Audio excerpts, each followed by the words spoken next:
This is the scale of justice on the network service of the Nigerian Television Authority, and I'm yours on this program, Femi Okeowo. The last few weeks have been quite busy for the nation's judiciary and the justice sector generally. And by the time we are reaching you with this program, about one or two emergency meetings have been held by the National Judicial Council to address continuous emerging embarrassing situation where judges of coordinate jurisdiction are given injunctions which contradict each other.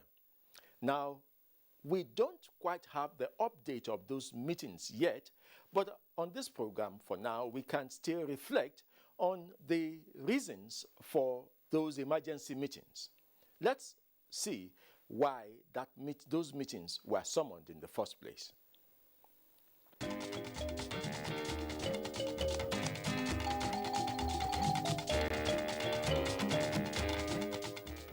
The Nigerian Television Authority can exclusively confirm that the Chief Justice of Nigeria and Chairman of the National Judicial Council, Justice Ibrahim Tanko Mohammed, has shown concern over the series of conflicting and contradictory ex parte orders of courts on some political leadership matters, which have resulted in embarrassing the nation's judiciary. The summons went to the chief judges of Jigawa, Rivers, Kebbi, Anambra, and Cross River States judiciaries for an emergency meeting to brief the Chief Justice of Nigeria on the incessant granting of conflicting ex parte applications by courts of coordinate jurisdiction. The CJN's letter of summons said that an explanation is even more compelling having regard to the earlier NJC's warning to judicial officers to be circumspect in granting ex parte applications.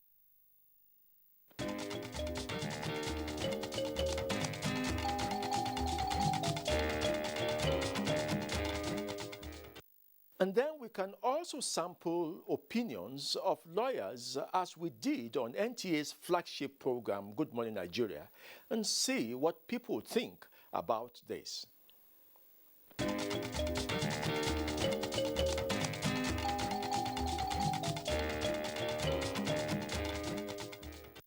Now, it is important to address this issue and nip it in the bud, particularly as politicking and the political season for this country, a general election, fast approaches. With the desperation of politicians, of course, courts will be the place where they run to get orders that would give them a good standing and good positioning for elective positions. And so it is just as well that the Chief Justice of Nigeria has called the various heads of courts and judges to order in this. As the outcome of those meetings come, we will certainly let you know.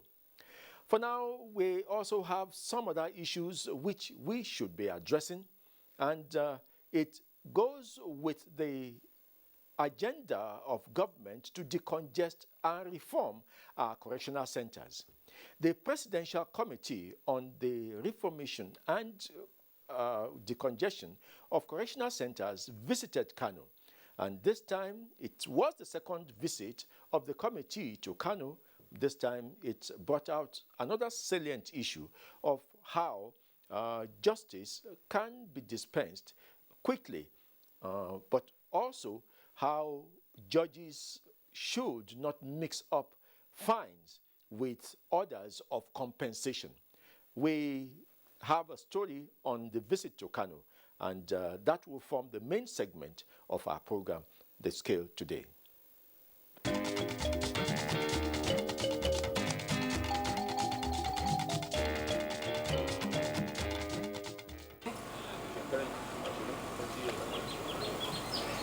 Rahama Hussaini was a JS1 student in 2014 when she was forcibly married off by her father.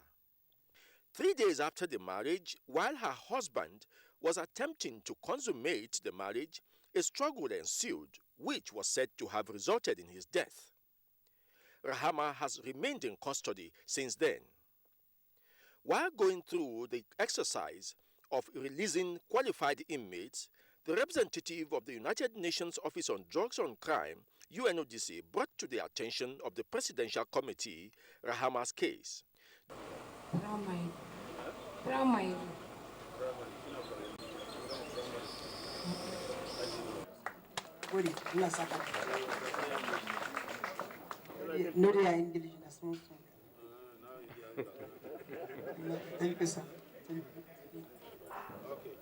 He was sentenced to 10 years.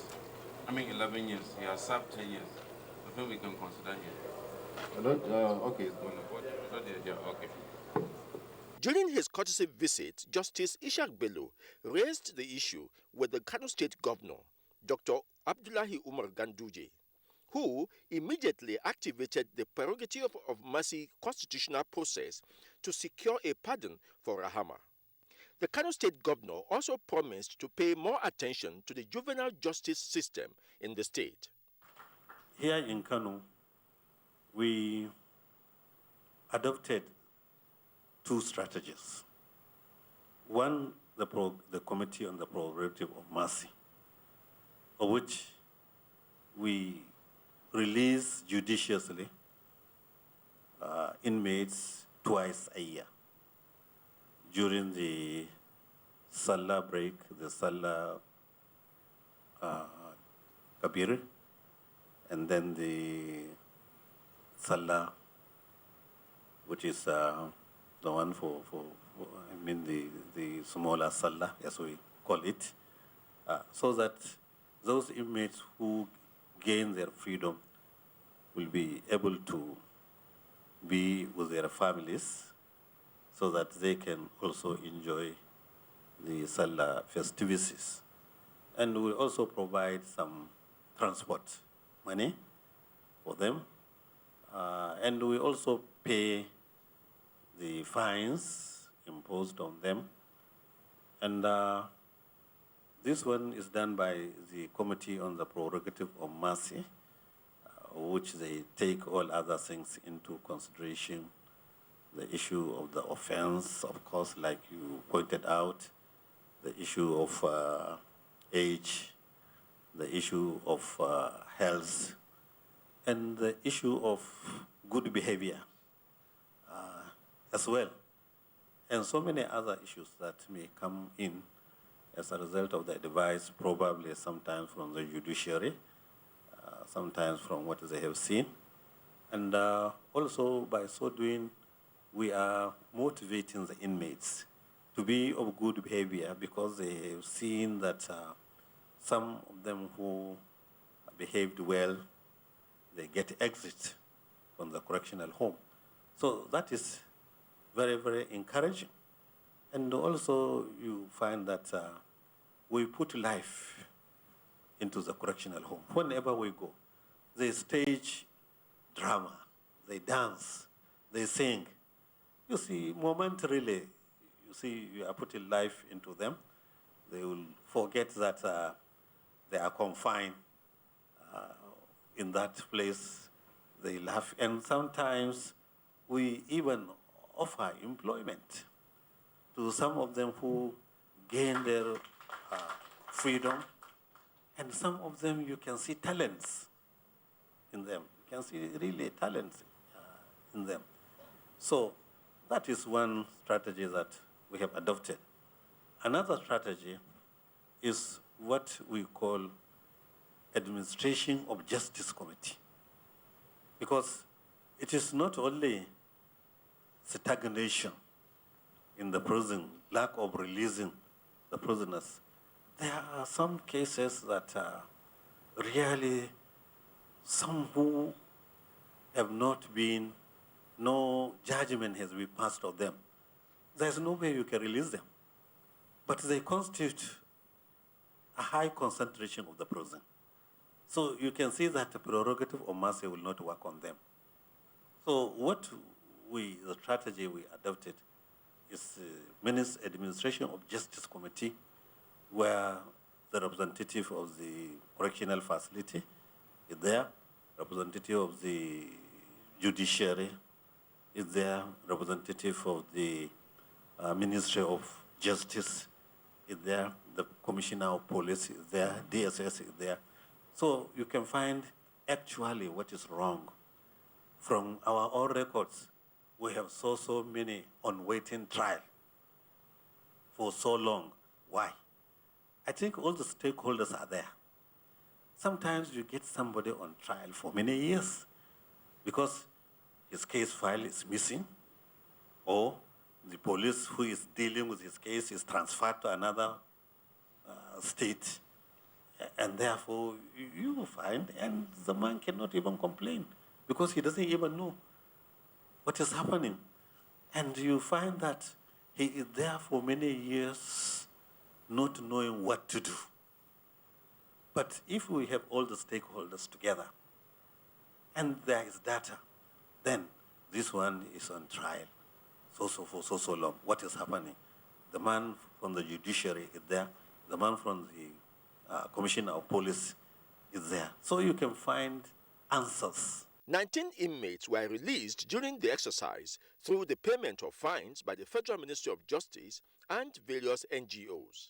7 others, too, regained their freedom as a result of old age. Fines and compensation, they serve different purposes, all right? The fine is a kind of punishment which the state imposes on the convict. Now, the issue of compensation could arise for the purpose of paying some expenses which the victim of the crime might have incurred. Maybe it's just simple conflict and there was a fight, and then the victim sustained some injuries which he had to expend some money from his pocket, all right, for treatment.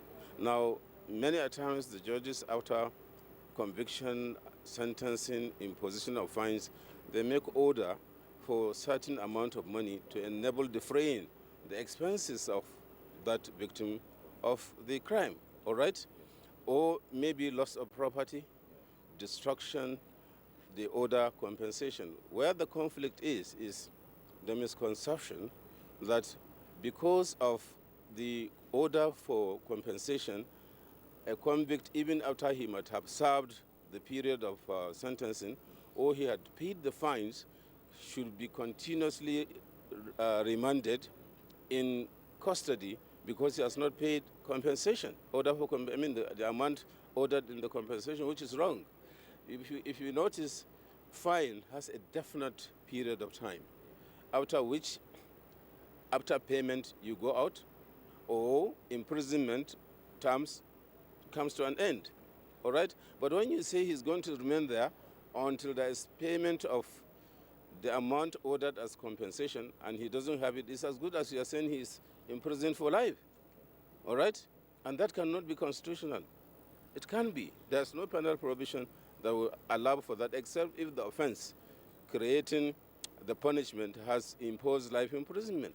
Yeah, that is just it. My Lord, would you wish to recommend to the National Judicial Institute for the training of judges, particularly lower court judges, who are more in the side of doing this error? Yeah, well, of course, we have said this separately.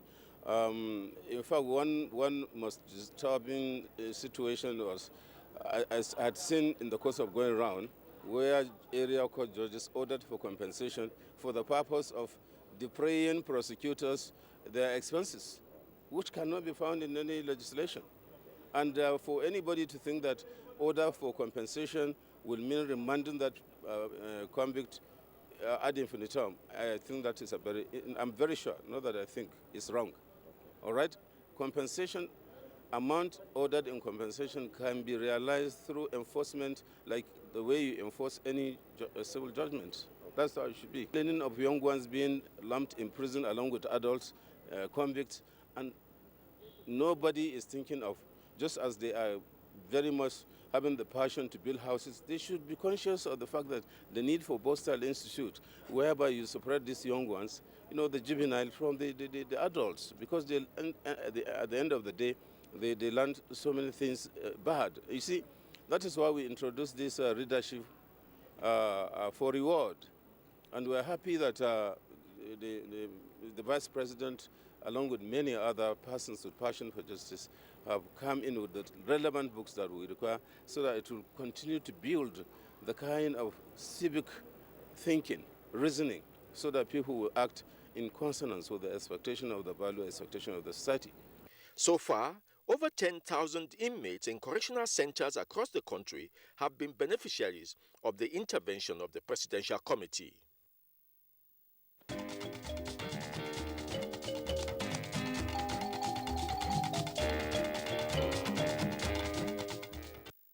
Before we end, let's go to the court and find updates on court issues. Of course, you know that our courts are on recess now. They are on vacation, but there are still vacation judges across the country. And so there are a few issues that are coming up in the various courts. Let's take our segment on this program from the courts.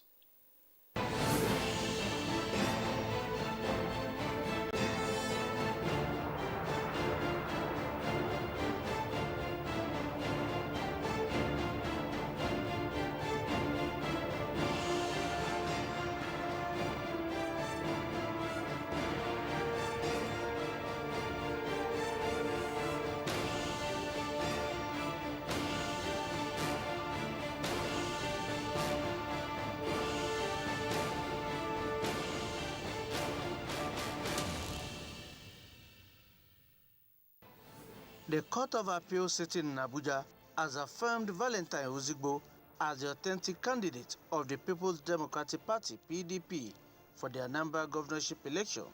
A three-man panel of appellate court justices, led by President of the Court of Appeal, Justice Monica Dongba Memsem, set aside the decision of the Awka High Court, which barred Ozigbo from parading himself as the PDP candidate. The trial court had restrained INEC from accepting Ozigbo as the candidate of the PDP until the final determination of the suit filed by Senator Ugochukwu Uba to nullify the parallel Congress held in Awka, at which Ozigbo emerged winner. Senator Uba had claimed in the suit that the Congress at which Ozigbo emerged winner was convened in disobedience to the judgment of an Abuja High Court and in violation of Section 87 of the Electoral Act.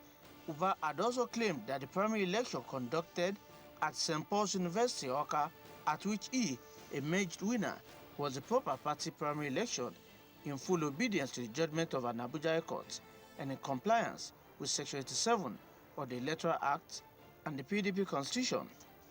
The Appellate Court, in setting aside the ruling of the Awka High Court, awarded 10 million naira in favor of Valentine Ozigbo.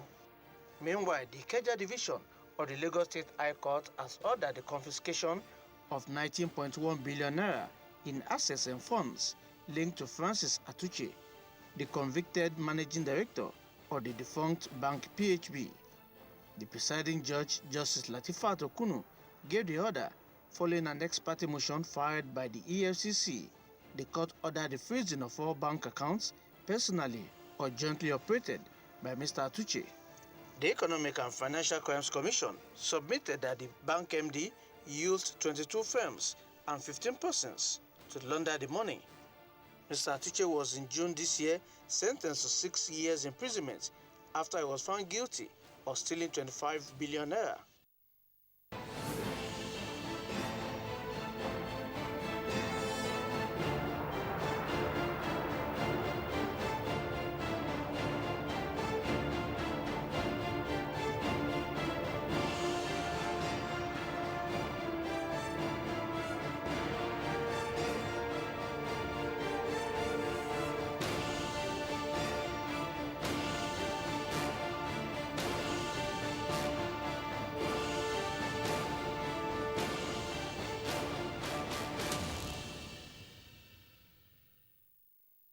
That's how much we have for you on the scale today.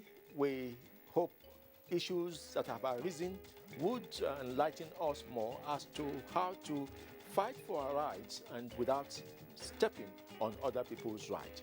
We'll see you again with emerging issues in the justice sector. Bye-bye.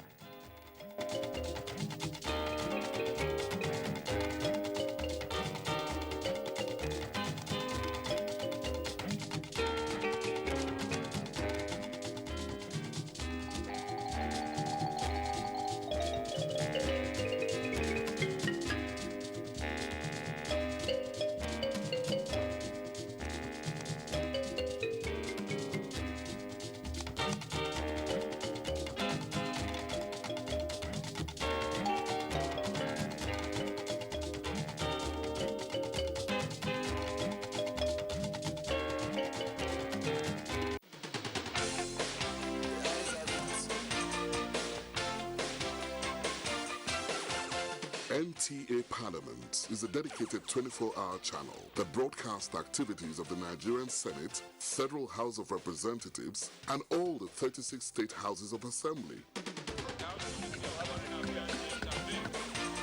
NTA Parliament, strengthening Nigeria's democracy.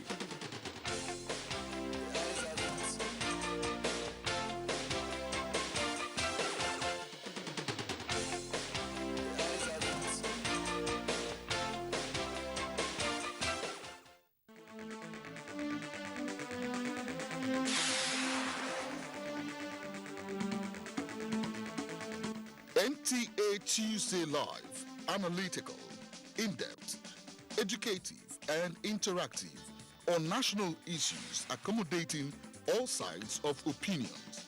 We as a people have understood that we have to fight corruption before it fights us back. Poverty has a financial index, so it should be fought also with a financial weapon. Give it to the social investments program. It has been a very courageous battle. Tuesday Live, every Tuesday at 10:30 p.m. Join us.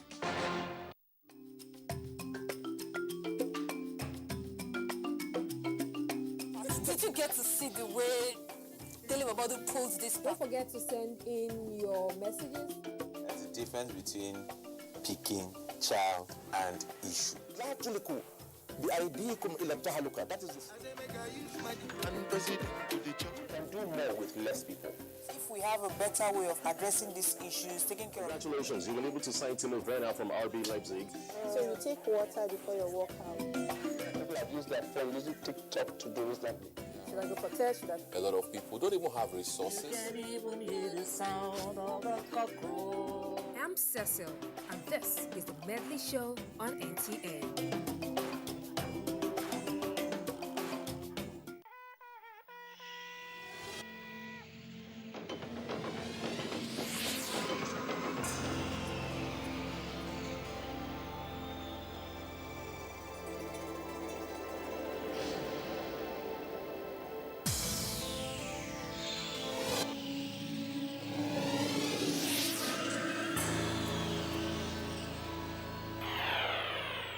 NTA, you can't beat the rich. Information is power. Everyone wants power. So feel powerful with the NTA News mobile app, the one-stop information center. Real news at your fingertip.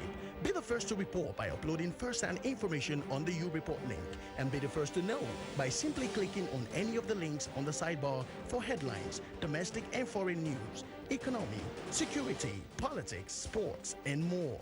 Stream live on your smartphone and tablets and stay connected.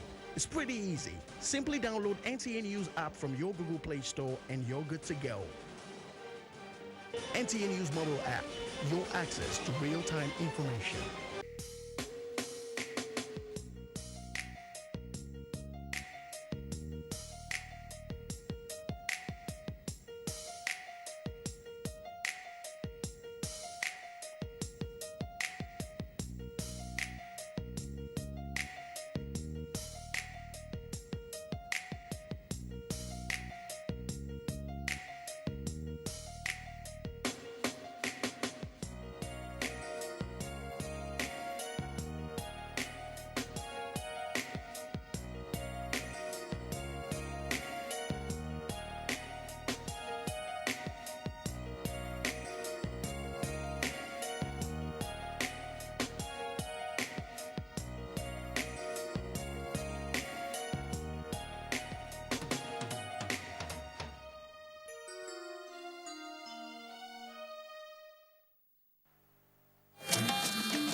This is the network service of the NTA.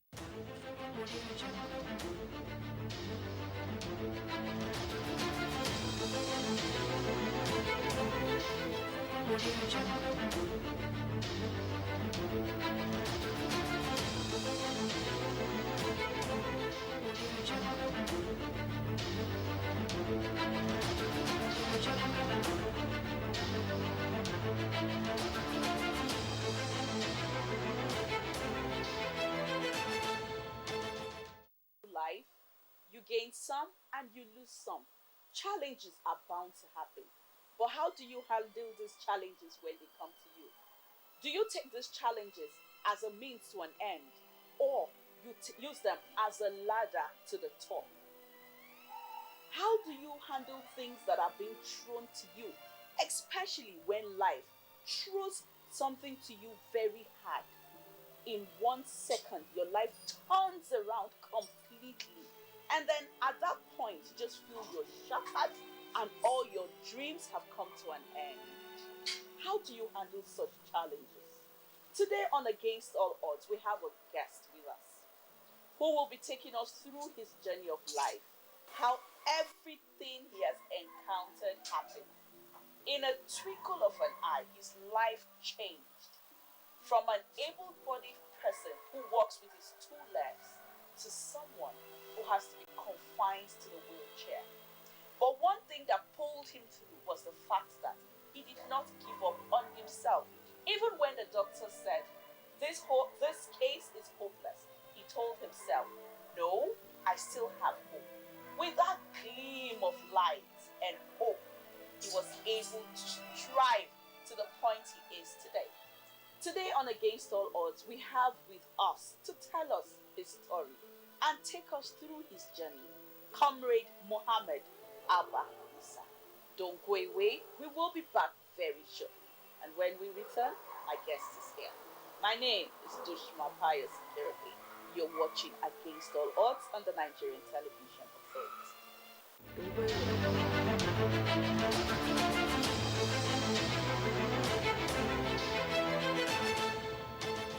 This is Against All Odds. Welcome back. If you're just joining us, the program is still Against All Odds on the Nigerian Television Authority, and my guest is here with me in the house, Comrade Mohammed Abba Issa. Thank you so much for making time out of your very tight schedule to come on Against All Odds to share your story with us. Thank you so much, Doshima, for having me on Against All Odds of this edition. Mohammed Abba Issa, born in Maiduguri, the state capital of Borno State, attended Bulumkutu Primary School and Government Day Secondary School. His junior secondary school classes was from 1985 to 1989, and later concluded his senior secondary school at Government Senior Science Secondary School, Munguno, Borno State, from 1989 to 1992. He attended the University of Maiduguri, where he obtained a degree and master in public administration. Mohammed Abba Issa was born without a disability.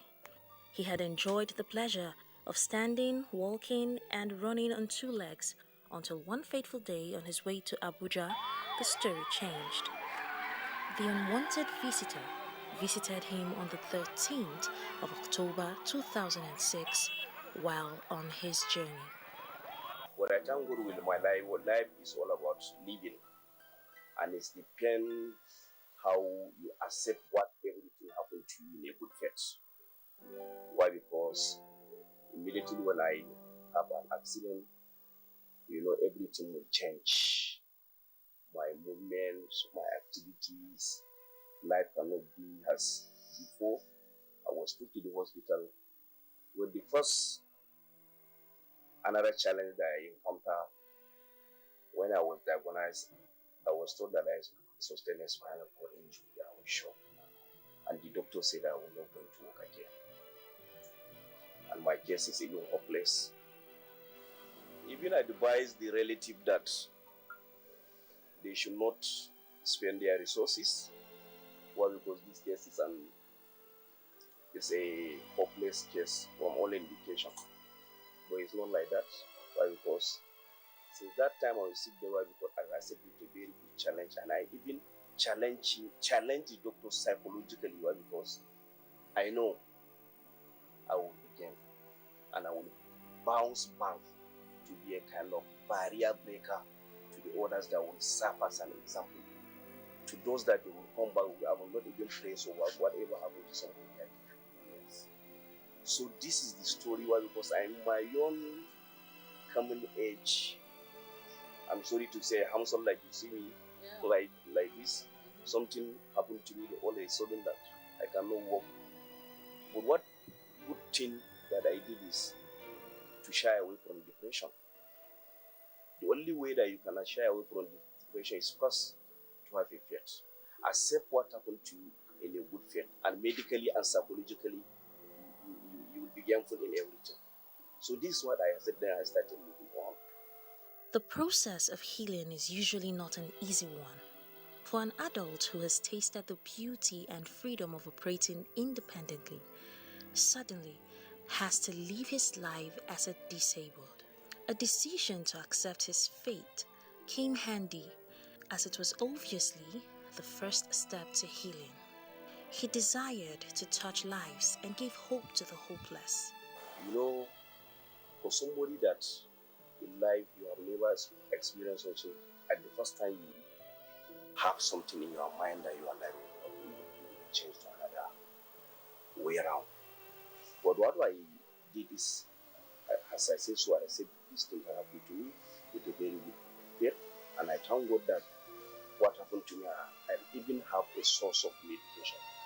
I really thank the effort of the Yoga State government, because they are one that is started treatment from to about where I came rehabilitation.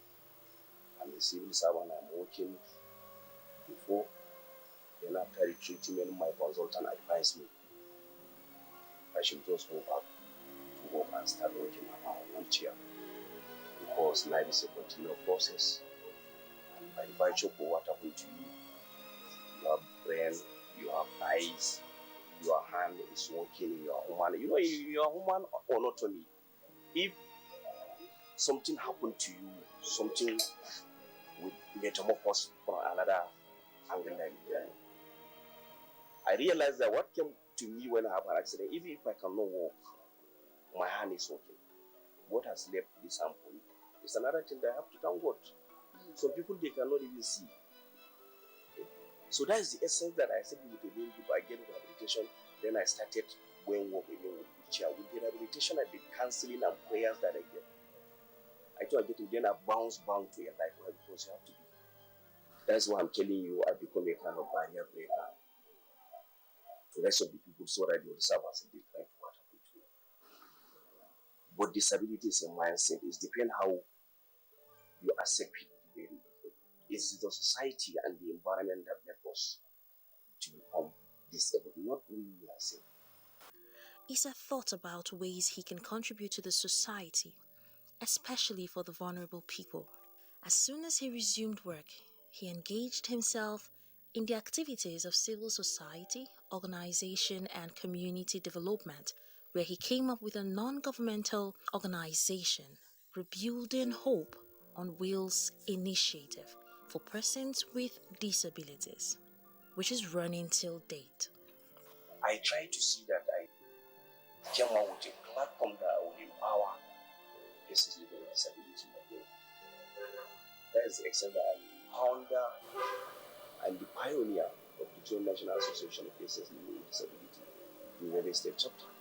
Well, because I say the best way that I can do, why can I ask myself to look a way around where I can engage with disability community so that I can contribute my part. And this is what I'm doing. I even travel all over the world. United States of America, United Arab Emirates, Ghana, attending so many courses on disability and inclusive development. And this is even what even boosts me, my moral, to see that I overcome my challenges. And this is even what I'm even doing and assisting less privileged people through so many international assistance. So that is the reason I told you that God has a purpose for making me like this. If I did not have accident to confirm a wheelchair, by now I'm not even in a position where I am now.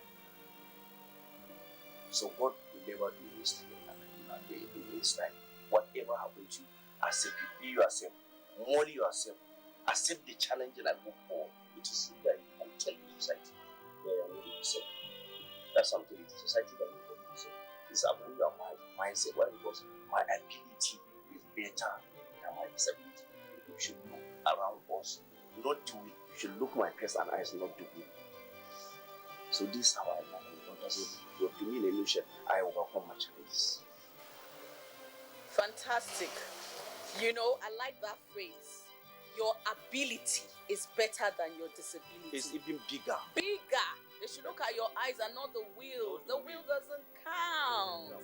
It doesn't count. That's the truth. And you know, that is where people get it wrong. When you begin to look at the disability, you're shrinking because you're already shrinking your mindset to that disability and thinking that you cannot achieve anything. But when you look at your willpower and you see that it is far bigger and better and greater than that disability, it will suppress the disability and so take you ahead. He is the current head of gender and social inclusion in network of Yobe civil society organizations and doing so well.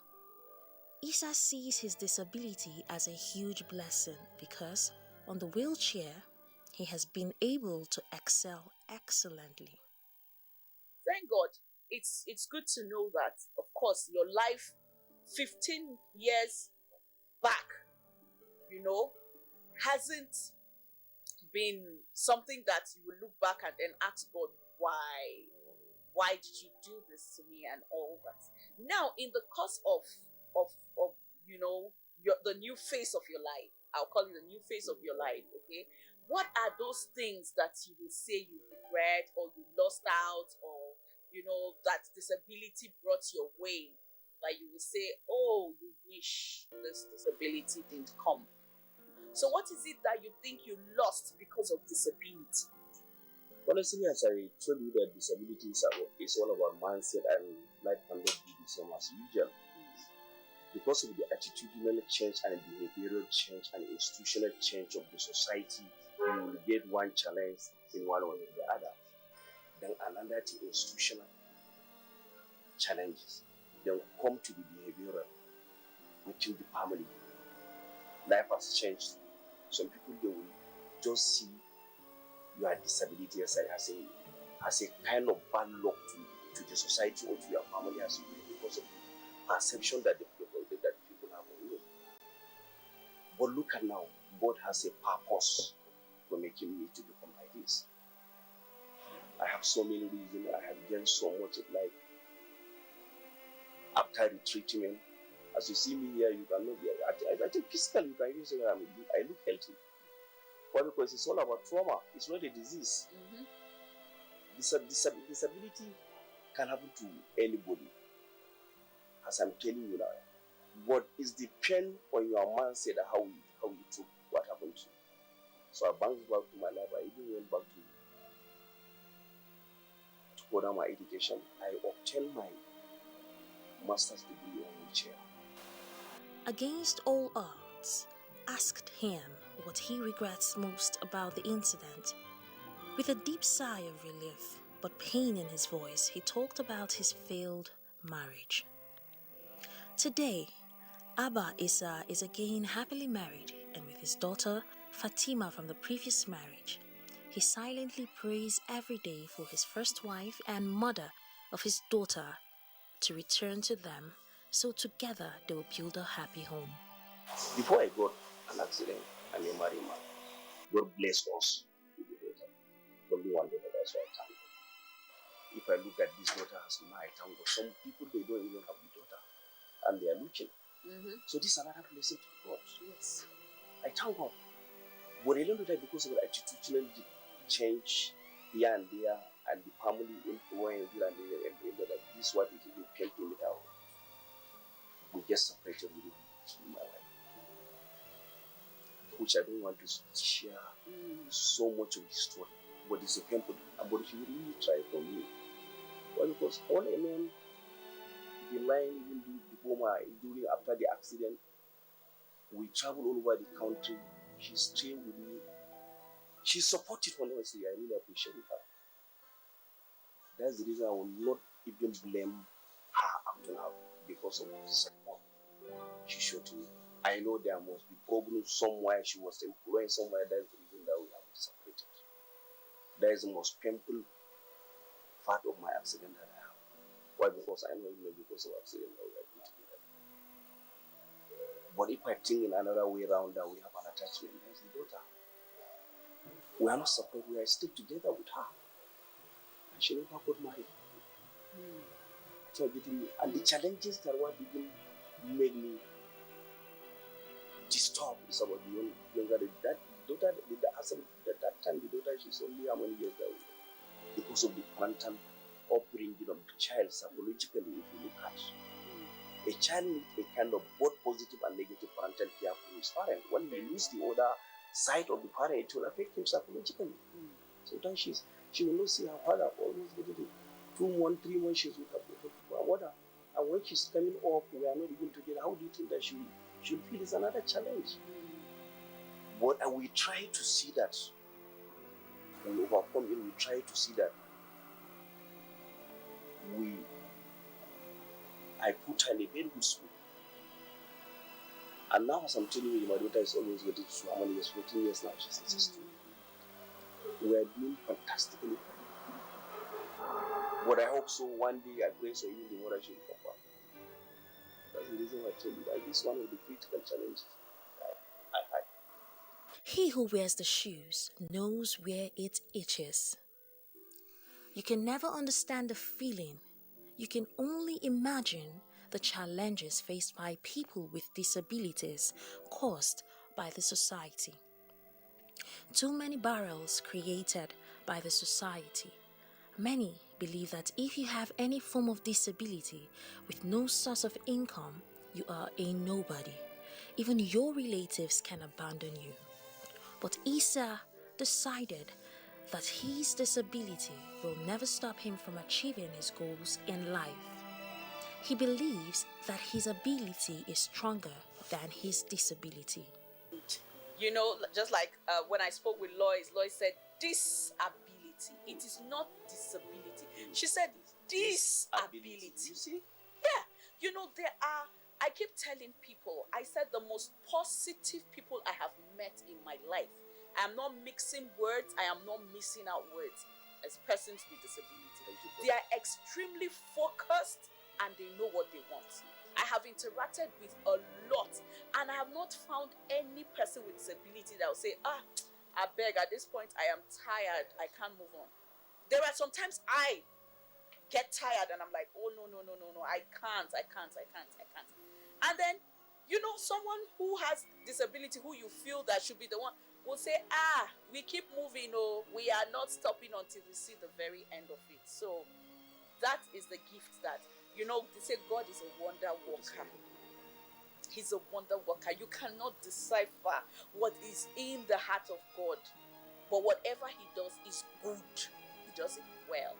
So far, so good. What engagements have you been able to engage in to ensure that persons with disabilities are being carried along? Thank God now that we have the commission, and so it looks like a brighter light for persons with disability. Thank you so much. This is a very good question. Before I answer you this question, you know, initially, when I bounce back, I would use this word. When I bounce back to my life, I am now presently a kind of guiding counselor to guiding and counseling to others. When anybody have an accident and has a civil case with me, they will start calling me and they will refer me.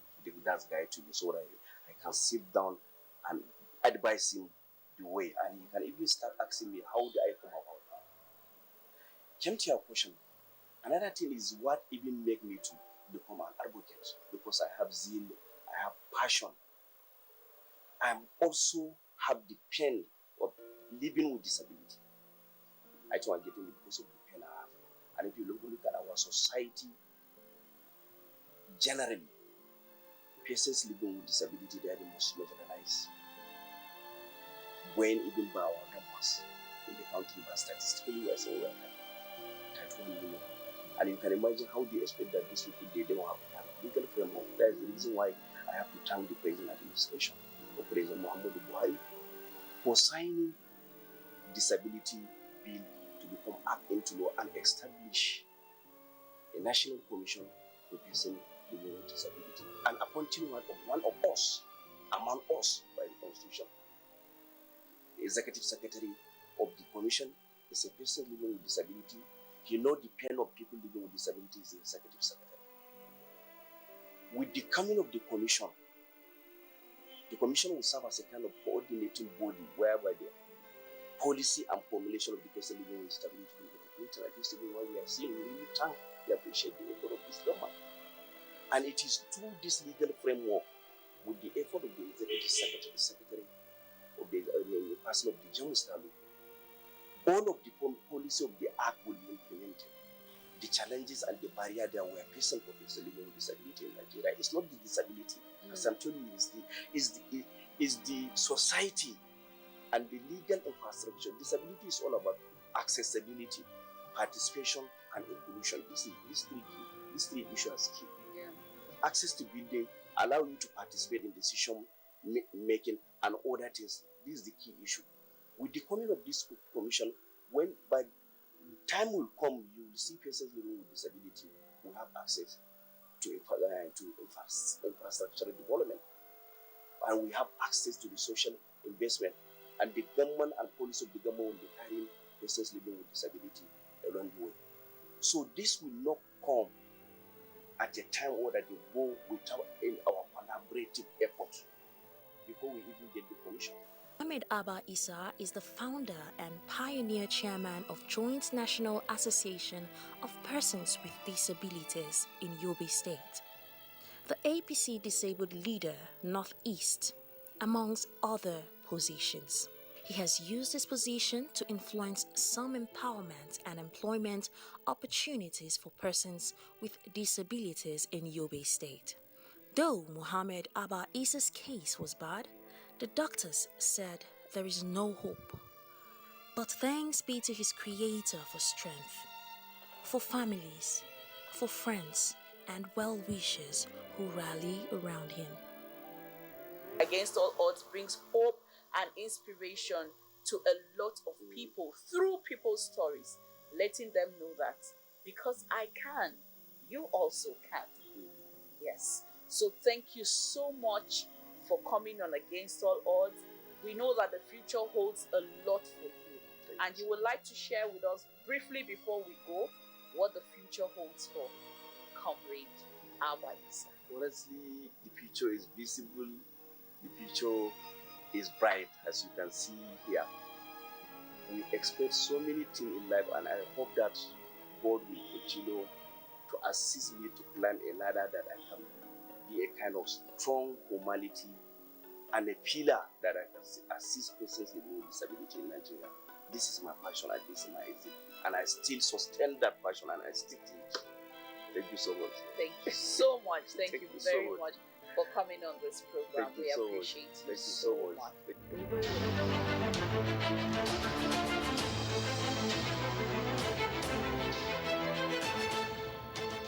This is Against All Odds. It's been a pleasant time with him on Against All Odds. Against All Odds is a program that brings hope and inspiration to your doorstep using people's stories. Are you in the dark room, trying to end your life because of one misfortune that has befallen you? If you're listening to us today, stand up, dust yourself, and tell yourself, because Abba Issa could do it.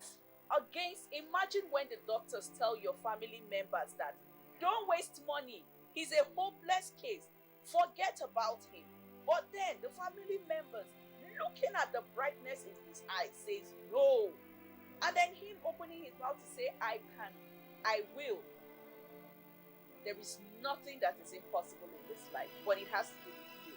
Your willpower to strive and survive is very, very important. Thank you for staying with us, always on Against All Odds. Let's do this again. Same week, same station. My name is Dushma Pius Kirabi. Do have a fantastic day ahead.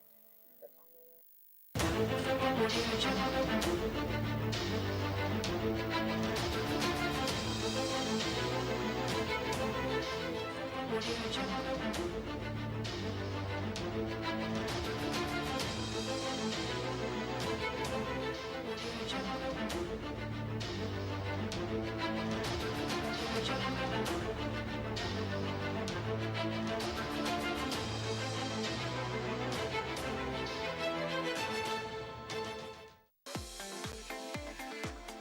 From dusk to dawn, 24 hours a day, NTA International is with you in your living room, office, everywhere and anywhere.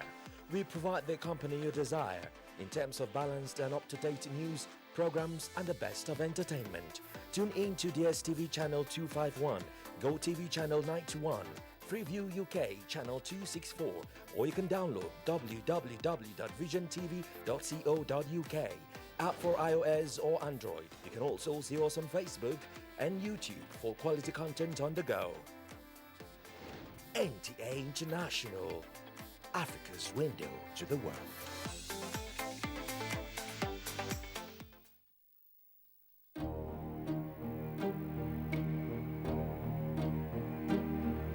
Disaster occurs on frequent basis. Some we hear of, others we do not. Terrorism, flood, fire, earthquake, car or plane crashes, building collapse, and even armed robbery, each bringing assets and revenue loss, human mortality, and in 90% of survivors, great loss of hope. Flooding is the most common of all environment hazards, and it regularly claims over 20,000 lives per year and adversely affects about 75 million people worldwide. Nigeria has had its fair share. Who can say where the road goes, where the day flows, only time.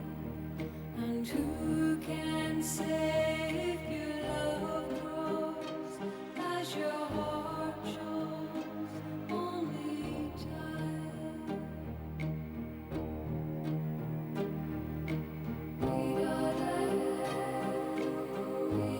Emergencies, as the name implies, are not set out to happen, but they can be planned or budgeted for. Disaster management may not avert emergency threats, but it will decrease the impact of disaster where well handled. It then brings to the fore the key phases to management of disaster: mitigation, response, recovery, preparedness, and prevention. Every citizen must be well acquainted with all of them. Wishing disaster away does not avert it.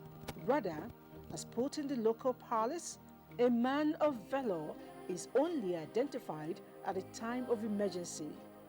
Let us always be prepared.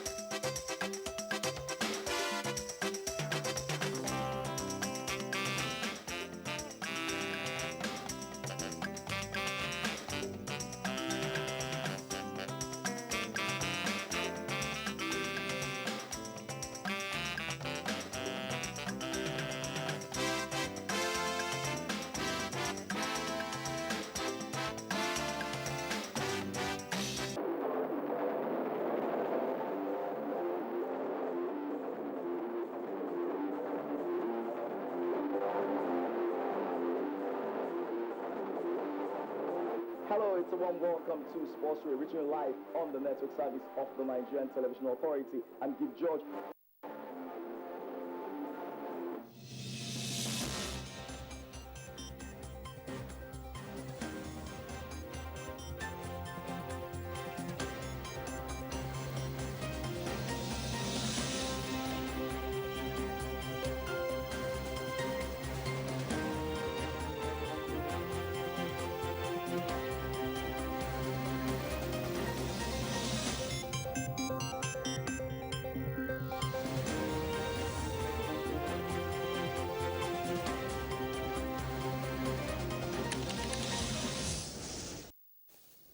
Securities and Exchange Commission remits 1.5 billion naira into Federation account in 6 months to reduce costs and generate more revenue. Ministry of Trade inaugurates review committee on statutory responsibility as it affects the Petroleum Industry Act. Oil prices rise as a rebound in global demand is widely expected, plus interventions to assist small and growing businesses negatively affected by the pandemic is the focus of our discussion on the program. This is Business Express on the network service of the NTA. We are reaching you from Abuja, Nigeria's capital. I am Musa Abubakar.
Now let's begin with Petroleum Industry Act. Minister of Industry, Trade and Investment, Guinea on Monday inaugurated a technical committee to carry out a review of the Petroleum Industry Act 2021 and its implications on the statutory responsibilities of the ministry.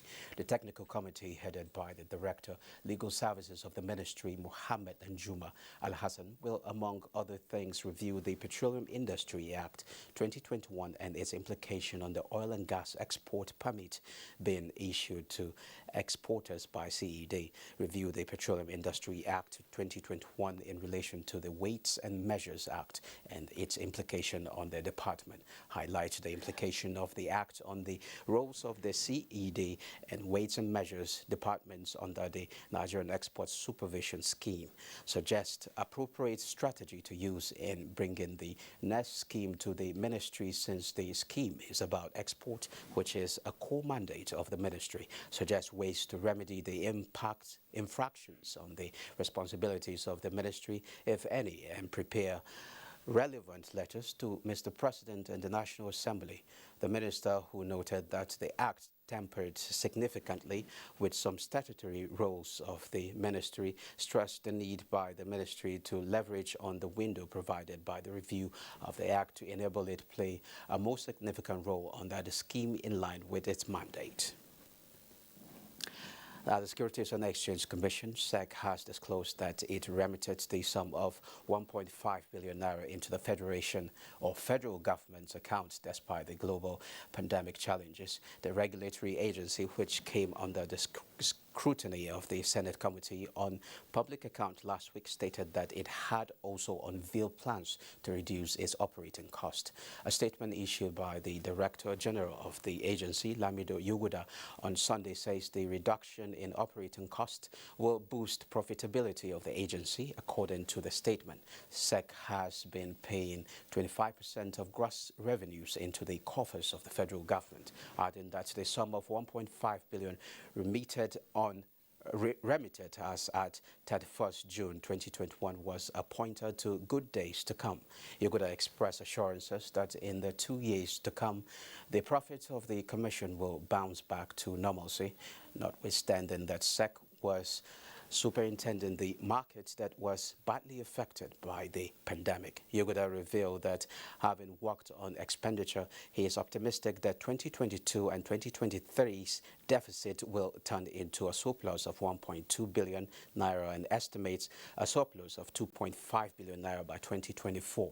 SEC said it needs support to release or realize its target, adding that it has planned early retirement of staff in order to tackle over bloating welfare. Now, latest data by the National Bureau of Statistics shows that total merchandise trade grew stronger in the second quarter of 2021 due to sharp increase in export. Total trade was 23.28% higher when compared to first quarter 2021 and 88.71% higher than the value recorded in second quarter 2020, as total imports rose by 1.45%. Imported agricultural products were 3.5% in second quarter 2021. The value of raw materials imports increased by 25.6% in the quarter under review. Also, value of solid minerals imports was 21.4% higher. Value of energy goods imports decreased by 94.6%. Value of imported manufactured goods, however, decreased by 5.1% in second quarter 2021 against the value recorded in first quarter 2021, but increased by 54.3% compared to second quarter 2020. Value of other oil products imported in second quarter 2021 was 13.3% more than its value in first quarter 2021. The report also shows that value of exports in second quarter 2021 increased by 74.72% against the level recorded in first quarter 2021 and 128.29% compared to second quarter 2020. The value of agricultural export increased by 29.95% in second quarter 2021. Value of raw materials goods exports in second quarter 2021, 49.98% more than the value in first quarter 2021. Solid minerals exports rose by 60.10% in the quarter under review. Also, exports of energy goods increased in value by 18.44%. Crude oil exports increased by 111.32%, while export value of other oil products decreased by 0.66% in the quarter.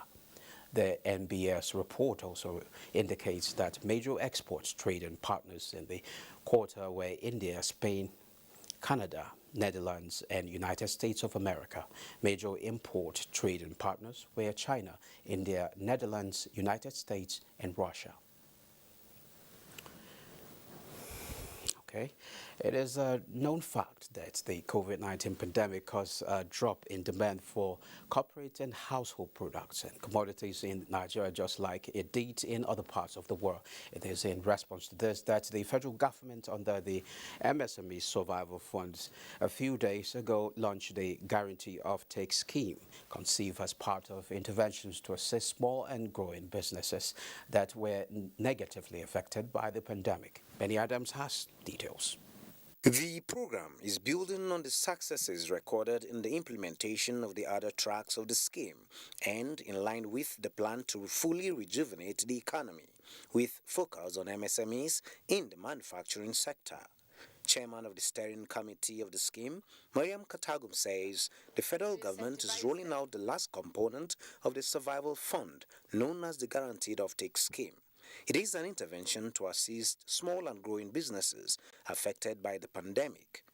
These include face masks, hand sanitizers, liquid soaps, disinfectants and processed foods such as gari, palm oil, groundnut oil, and so on. Under the payroll support scheme, 459,334 individuals benefited across 36 states and the FCT, out of which 43% are female-owned businesses and 3% people with special needs. While the Artisan and Transport Scheme, with an initial target of 333,000, artisans and transport beneficiaries have 293,336 successful beneficiaries across 36 states and the FCT. Others are the CAC Formalization Support Scheme, with 244,162 small and growing enterprises registered for free, in addition to the General MSMEs Grant Scheme, with 82,491 beneficiaries to date. We have successfully disbursed 56,842,780,000 to 1,079,323 beneficiaries. The latter scheme is giving preference to products produced in sufficient volumes in each state, which has proven propensity to create jobs and have a multiplier effect on the surrounding economy. Well, to better understand the workings of the scheme and for others before it and the possible impact on the economy, we have in the studio Tola Adekunle Johnson, Special Assistant to the President on MSMEs. You're welcome to Business Express. Thank you for having me. Well, we've seen the Economic Sustainability Plan giving back to survival funds, and it has like 5 parts. How has it fared so far? Okay, the survival fund, as it was approved, like 5 tracks, like you said earlier on. It has the payroll support, which was meant to support MSMEs who would have actually laid off staff. So the government decided that, you know what, let's support you in paying some of this. Whatever you pay yourself, let's augment it for you for 3 months. The government paid as much as 50,000 to individuals in companies, at least 10 people in each company, you know, and a minimum of 30,000. If you are paying less than 50,000, we'll pay you the minimum wage. Now we had the MSME support for small businesses. That's business registration. That's to help register business names. About 250,000 new business names. You see, you have a lot of creative MSMEs that will tell you that they are not able to register their businesses because they do not have the funds. So the federal government seized this opportunity to help register about 250,000 businesses. Then you have the third one, which is the MSME grant. These are businesses that will not qualify for the payroll, and they don't fit into the business names either. But they are household businesses. You know, they also have their little businesses, maybe inventory no more than 50,000. So the government decided to support them as well, give them a token of 50,000 naira grants. And all these tracks I'm talking about are grants. Give them grants, basically of 50,000 naira to support and augment whatever it is that their business faced during that period. The essence of all of this is to ensure that these businesses survive and these individuals survive, that they do not lay off staff. And now, some of these tracks had been launched. We have beneficiaries across these tracks. There's a fourth one, which is the transport and artisan track, where we give 30,000 naira to those in the transport industry and artisans. And these are grants, like I said, and some people will say 30,000 naira is not rather small, but you see the people that have collected this money, and with the testimonials that they are giving, you will understand that it was something that came at a point of need for these people. Now, having done all this for, we are now about to launch the GOS, that's the guaranteed offtake. Okay. That's to support the manufacturing and production line and production industry. If you are making face masks, hand sanitizer, processed food, etc. So the government will inject some funds into your business for you to make some production. The government will also now guarantee getting those products off you. So because it's one thing for you to, as a business owner, it's one thing for you to have massive production and there's no market.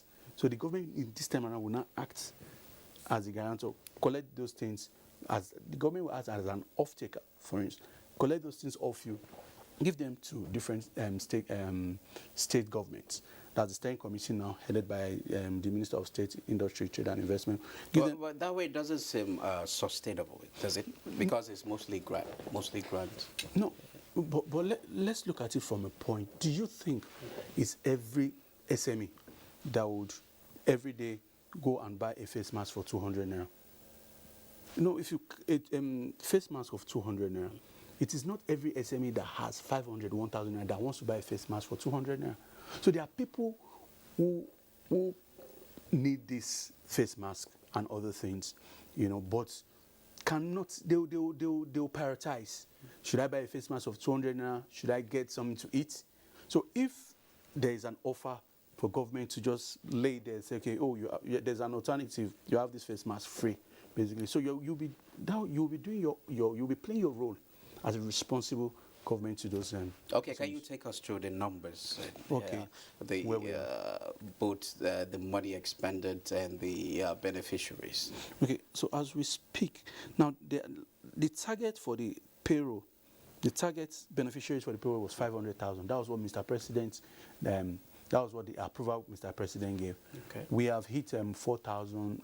We have hit 459,000. Okay. The target for the artisan and transport track is 333,000. We have hit 293,000.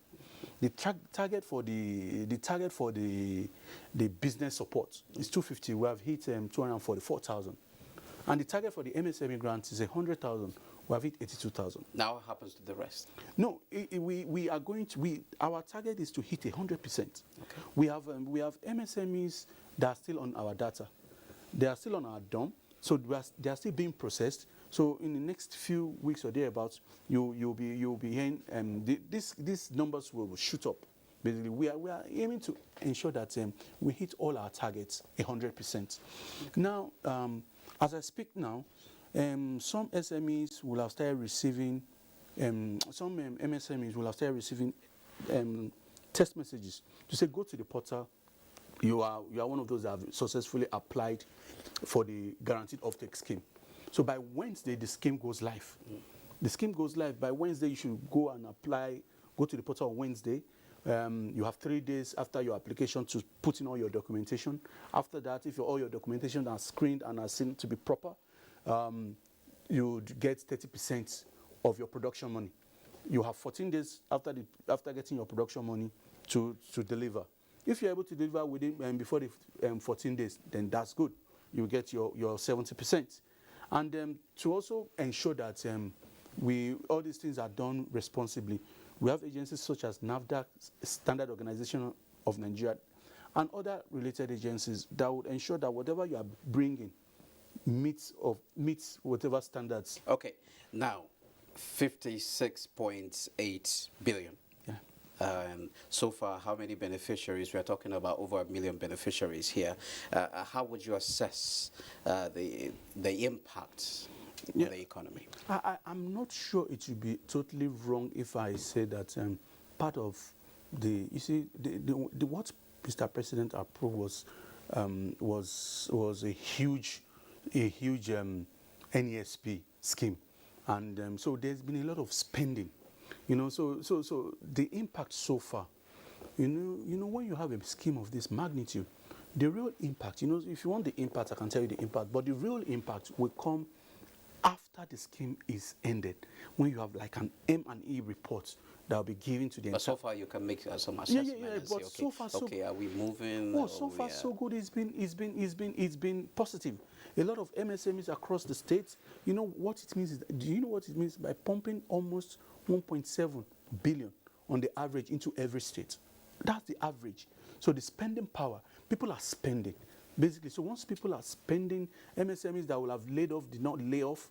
Basically, you supported them. So how do you actually evaluate and track this to see that whether they are making success or it's a different thing entirely? So the federal government, through Ministry of Planning, also they have an overall assessment and impact and assessment group that they are going around trying to. They've been speaking to some of these beneficiaries, basically, and the steering committee also has its own M&E team. So we when you filled out your application, we know the number of staff you claim you have. Now we have given you money. We want to see the number of staff that you still have, because some people might be funny. You say that you have X, Y, the number of staff. Oh, I want to lay off people. Oh, no, the government to support you with grants. And you get that money and they still lay off staff. So we are monitoring these things, basically. Oh, okay, briefly tell us about the shared facilities. Oh, the shared facility came up. There is a scheme under the National MSME Clinics. His Excellency, Mr. Vice President, if you may recall, he's gone around to about 27 states commissioning these MSME clinics. But as he was going around, he's seen that a number of these SMEs cannot afford this expensive equipment for their production. So the federal government is partnering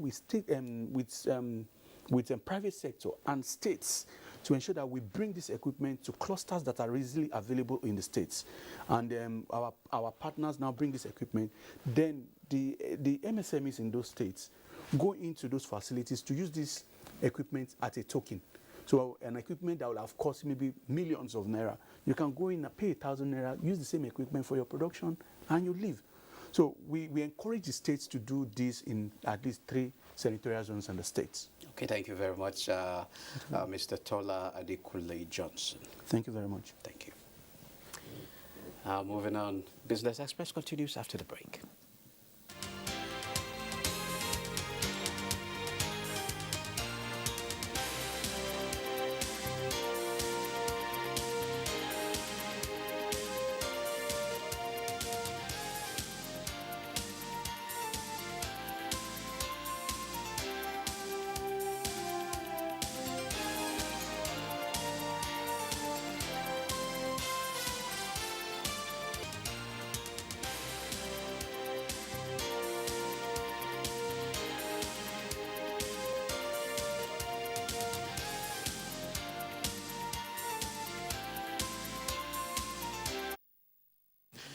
Thanks for being there. The Federal Ministry of Works is to commence immediate reconstruction of eroded sections of the Abuja road, which was recently closed to traffic following heavy congestion and incessant road accidents. The Controller Works, Gwajagbola Jimo, made this known while assessing the extent of damage on the ever-busy road in the industrial layout of Kogi State.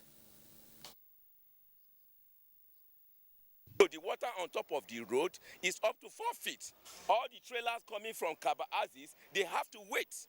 All the ones coming from Lokoja Aziz, they have to wait. The Honorable Minister of Works and Housing has approved the reconstruction of this section. Not only approved the reconstruction, he approved adding a twin shell of 3x3 bus covers to relieve the existing hydraulic system. Now, investors lose 118 billion naira in the week ended. Bosede Abel has more on the market. The equities market recorded a negative close for the week ended 3rd August 2021. The NGX All-Share Index depreciated by 0.57% to close the week at 39,261.01 basis points, with market capitalization dropping to 20.4 trillion naira. Transcorp Hotels PLC led the gainer stable with 10%, all except the insurance index, which recorded negative performances in the week. At a turnover of 1.3 billion shares worth 8.6 billion naira in 19,830 deals were traded in the week by investors. This represents an improvement in the trading activity level when compared to trading activity in the preceding week. The financial services industry led the activity chart with 615.5 million shares valued at 4.1 billion naira traded in 9,021 deals. The conglomerate industry followed with 253.3 million shares worth 280.7 million naira, while the third place was the consumer goods industry. Trading in the top 3 equities were Transnational Corporation of Nigeria, Honeywell Flour Mill and Access Bank, were the top for the week in terms of volume. At the end of the week's transaction, 26 equities appreciated in price, 36 equities depreciated in price, while 94 equities remained unchanged. Boss said the able Business Express. Now to global stocks. European and Asian market stocks continue to see gains. Let's join Ineka Oko for more on the global markets. Hello and welcome to the global market segment. Global stocks posted their longest winning streak in 3 months on Monday, aided by the chance of low interest rates for longer in the United States and the talk of more stimulus in Japan and China. In Asia, Japan's Nikkei 225 was among the biggest earners regionally, rising 1.83% to close at 29,659.89. The Shanghai Composite also rose 1.12% to close at 3,621.86, while Hong Kong's Hang Seng Index added 1.01% to 26,163.63. European stocks also advanced after U.S. jobs data indicated the Federal Reserve may have to keep monetary policy loose for longer. Germany's DAX climbed 0.63%, with London's FTSE adding 0.61%, and CAC 40 of France gained 0.62%. In the U.S., contracts on the S&P 500 index rose 0.19%, and Nasdaq Composite added 0.27%, even as U.S. markets were closed for Labor Day. Back home, African markets rose in early trading, which saw most stocks posting gains, except for Kenya's Nairobi oil share, which depreciated 0.83% to 179.47. And that's Global Market. Neka Oko is back to the presenter. This is where we end this episode of the program. Don't forget, you can access this and all previous episodes on YouTube. We value your feedback. Do join us again tomorrow, Tuesday, for another package. I am Musa Abubakar.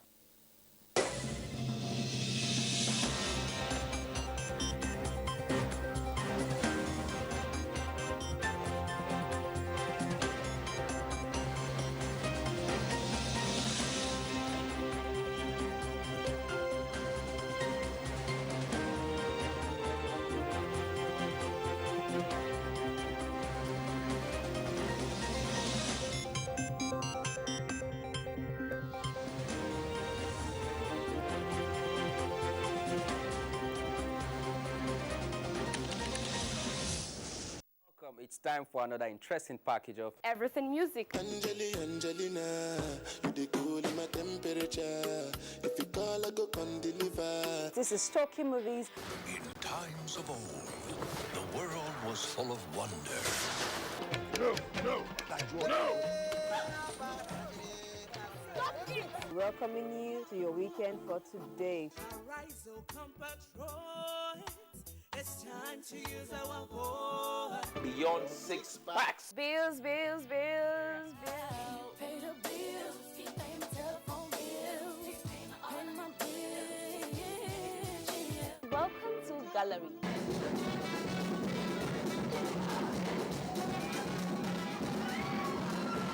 Me and my paddies. London for what? London for medicine. Medicine for what?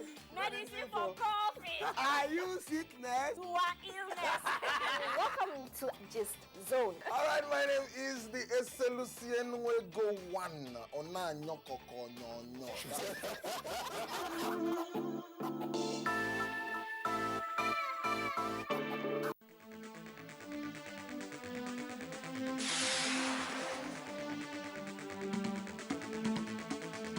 NTA Tuesday Live, analytical, in-depth, educative and interactive on national issues accommodating all sides of opinions. We as a people have understood that we have to fight corruption before it fights us back. Poverty has a financial index, so it should be fought also with a financial weapon. Give it to the social investments program. It has been a very courageous battle. Tuesday Live, every Tuesday at 10:30 p.m. Join us.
Welcome to Abuja, the place that unites Nigeria.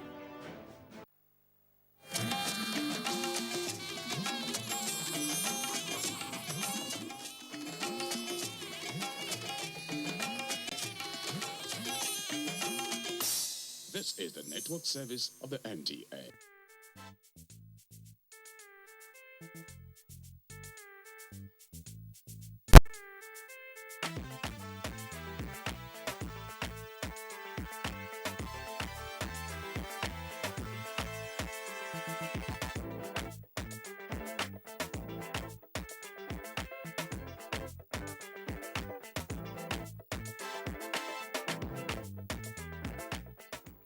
Hello and thanks for joining us on another episode of The Eagle.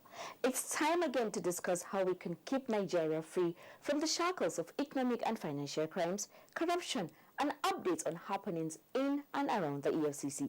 My name is Aisha Mohammed. I throw a salute. My name na Abdurrashid Bawa. Na me big oga pata for Economic and Financial Crimes Commission, what would they call EFCC. I want to invite una make you follow me kill this problem where we dey for Nigeria called corruption. Now this corruption they chop our future and go chop our children's future. I swear say when everything dey all right, we go see work do, light go dey, our roads go better, our institutions go better, where would they carry go school, our children also go school. Please and please, make you help me, join me, kill this corruption. Together, we go make this country better. Today, the topic of discussion is centered on procurement fraud. What do you know about procurement fraud? Why does it pose a danger in the administration of any government? How can you join hands with the EFCC to bring it to its knees? We have this and more right after this timeout. The chairman of the Economic and Financial Crimes Commission, EFCC, Abdurrashid Bawa, has appealed to the House of Representatives to insist on the enforcement of regulations by relevant authorities as a way of checking sharp practices and money laundering by operators in the real estate sector. He made the appeal when he received members of the House of Representatives ad hoc committee investigating real estate developers led by the chairman, Honorable Blessing Onyechiono, at the headquarters of the commission in Jabi, Abuja. Anina Kawa has the details on this and another report. The EFCC chairman told the committee that the major challenge in the real estate sector was the poor enforcement of regulations by the relevant authorities and urged them to prevail on those charged with the responsibilities of regulating the sector, especially in the Federal Capital Territory, to do their jobs. He assured them of the Commission's determination to fight financial crimes in the sector, which is the reason it has resurrected the Special Control Unit against Money Laundering, SCUMO, to enhance its performance. Bawa, however, pointed out that there are gaps hindering the effective performance of agency and urged the lawmakers to intervene. If you remember very well, Mr. Chairman, one of the first things I told the world is the fact that we realized here at the EFCC that real estate formed the highest, or is the highest avenue in which Nigerians are actually laundering their process of crime here. And we felt that we need to work on it, and we are working in that regard.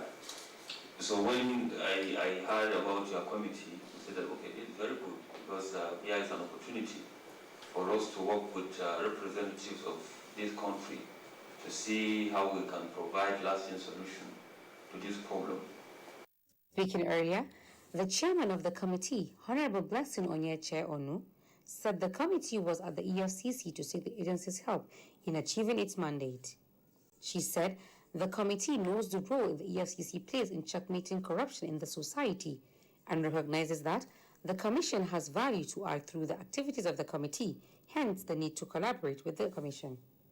Mr. Chairman, we acknowledge the role EFCC plays in checkmating corruption in the society, and we recognize that the Commission has unique value it can add to the activities of this committee. Hence, we seek to partner with you. Mr. Chairman,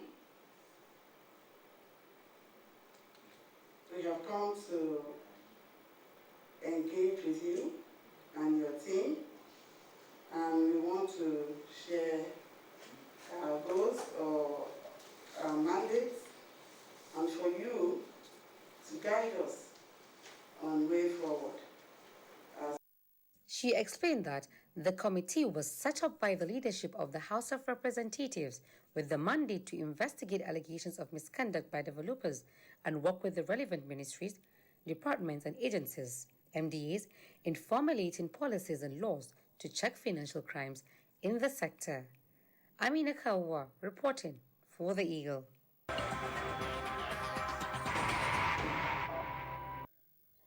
The executive chairman of the EFCC, Abdul Rashid Bawa, has advocated for strict compliance and enforcement of extant laws and regulations to promote public accountability and the fight against corruption in Nigeria. The EFCC boss, who spoke through the EFCC's Director of Public Affairs, Osita Onwaja, at a roundtable on accountability organized by the Premium Times Center for Investigative Journalism, PTCIJ, at the Orison Art Source, Abuja, noted that there is no better prevention tool than a vigorous enforcement regime, one that is applied across the board in strict adherence with the extant laws, rules, and regulations. He noted that while Nigerians were adept at comparing their systems with those of other countries, those countries were not doing anything extraordinary other than enforcing their laws or regulations, no matter who it is that has committed the infraction. I've always maintained that there is no better prevention tool than a vigorous enforcement regime, one that is applied across board in strict adherence and compliance with extant laws, rules, and regulations. It is only in the environment of rigorous and unbiased enforcement, under the strict dictates of the law, that I believe we can move this nation forward. Let us face it, those countries we tend to run to borrow the yardsticks for measuring or situating our own collective progress are not doing anything extraordinary. In very plain terms, all they do is enforce their laws, they enforce their regulations, no matter who it is that committed that infraction. Bao said the EFCC has done more than any government agency in promoting the development of law in Nigeria. In this regard, we make bold to say that no agency of government in Nigeria has done more to advance the development of the law in the last 18 years than the EFCC. This is because every day, across the length and breadth of this country, we are using the instrumentality of the law to hold public officers accountable. He further called on the media and the Nigerian citizens to join hands in ridding Nigeria of all forms of economic and financial crimes. In his address, the Executive Director, Premium Times Center for Investigative Journalism, Dapo Oluroyomi, commended the participants and highlighted the reasons for organizing the roundtable, stating that it was to have the media understand what the legal obligations are in a democracy and to help the media to give consequence and meaning to the accountability matrix. The roundtable, tagged Odeme Accountability Roundtable, Strategic Partnership for Accountability in Nigeria, had in attendance participants from various anti-corruption agencies and civil society organizations. Amina Kawa reported for The Eagle.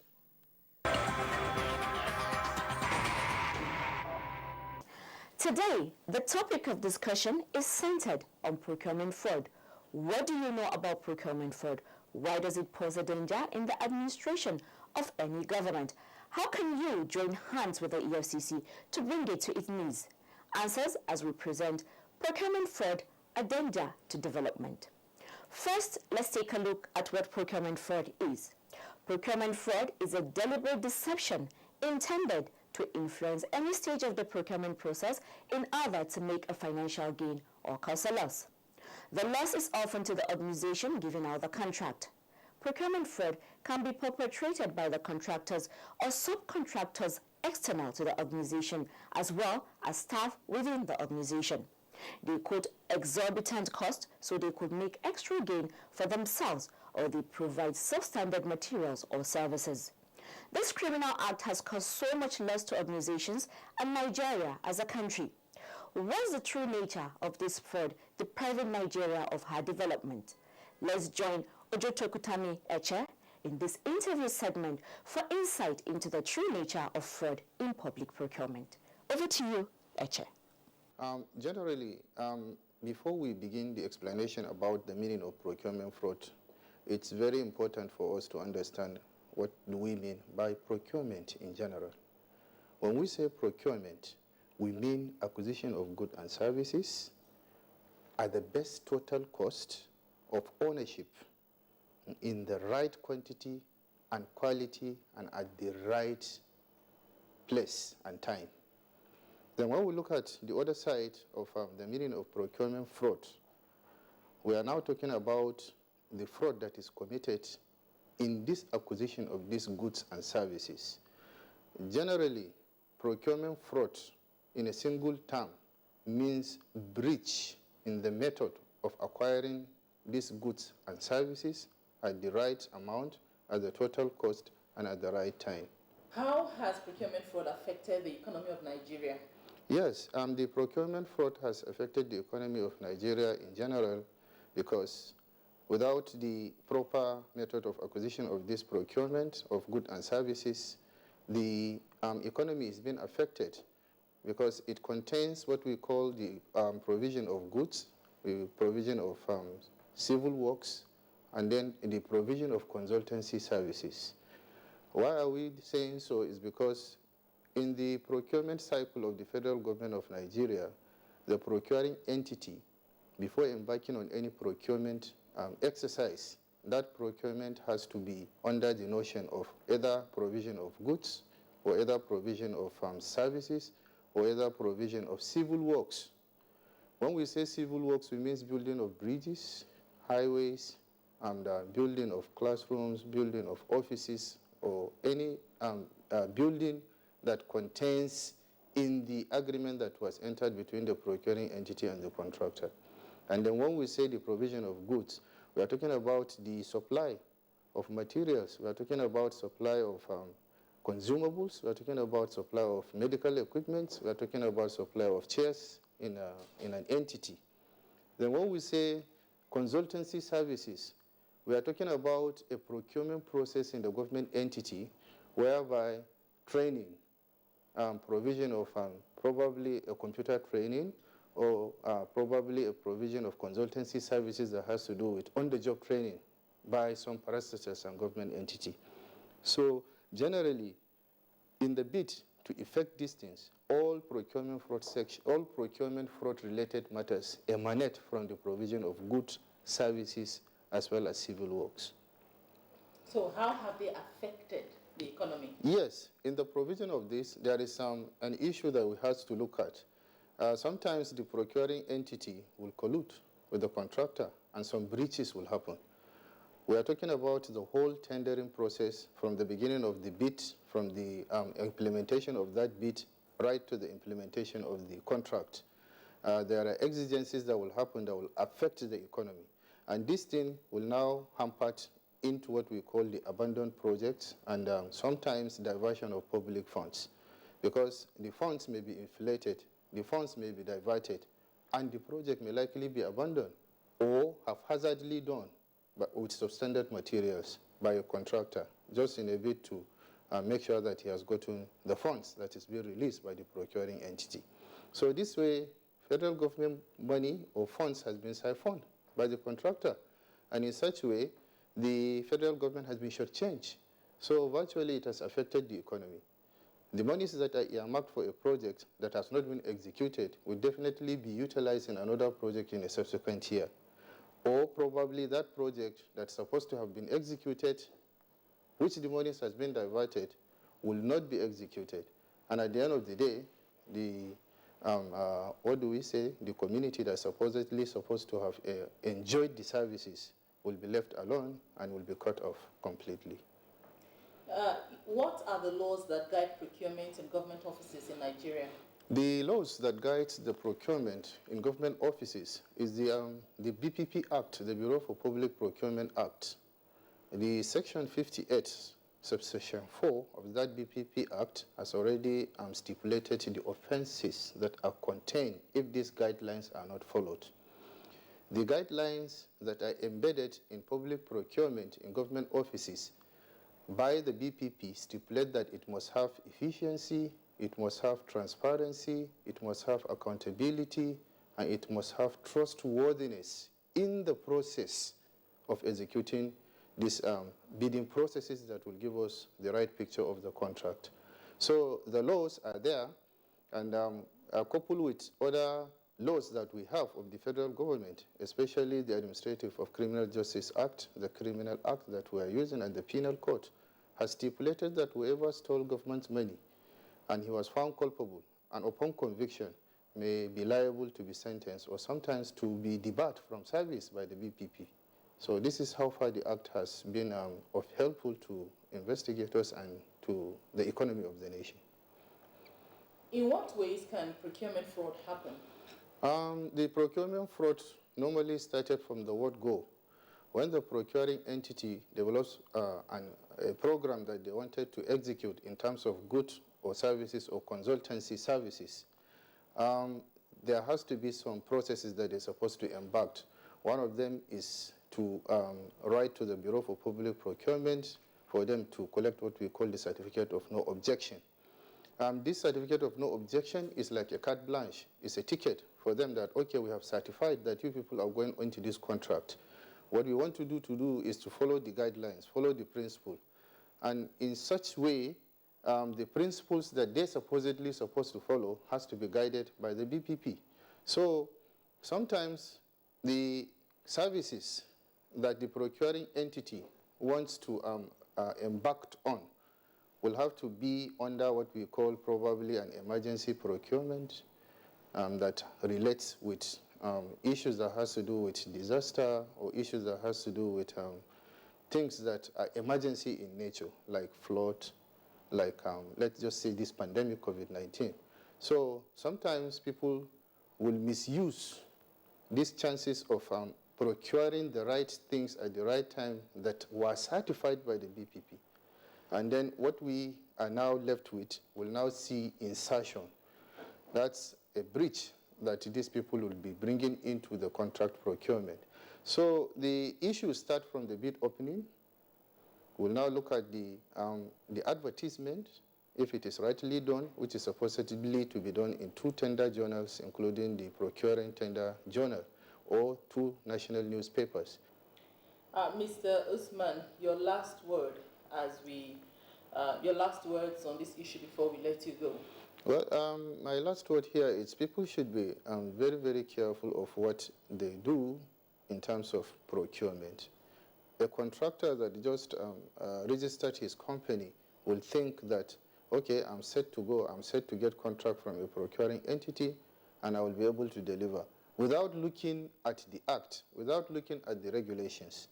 So, and another thing is procuring entities should be mindful of procuring goods that are meant for consultancy services and lumping them up with the goods that are meant for civil works and lumping them up again with the procurement that are for goods again.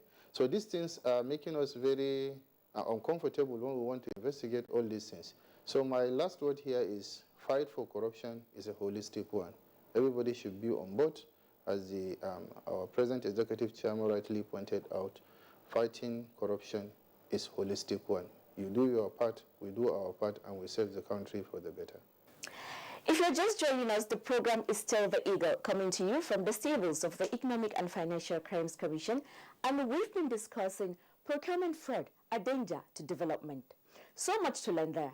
As rightly said by Ahmad Usman, the fight against corruption is a holistic one.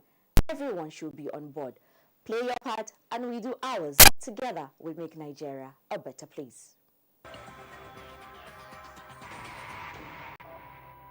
Many people see government money as a community good, one which everyone can dismember and do whatever they like with any day, anytime. But the EFCC says, no, you cannot inflate prices or cost of goods and services just because you have an opportunity to do so.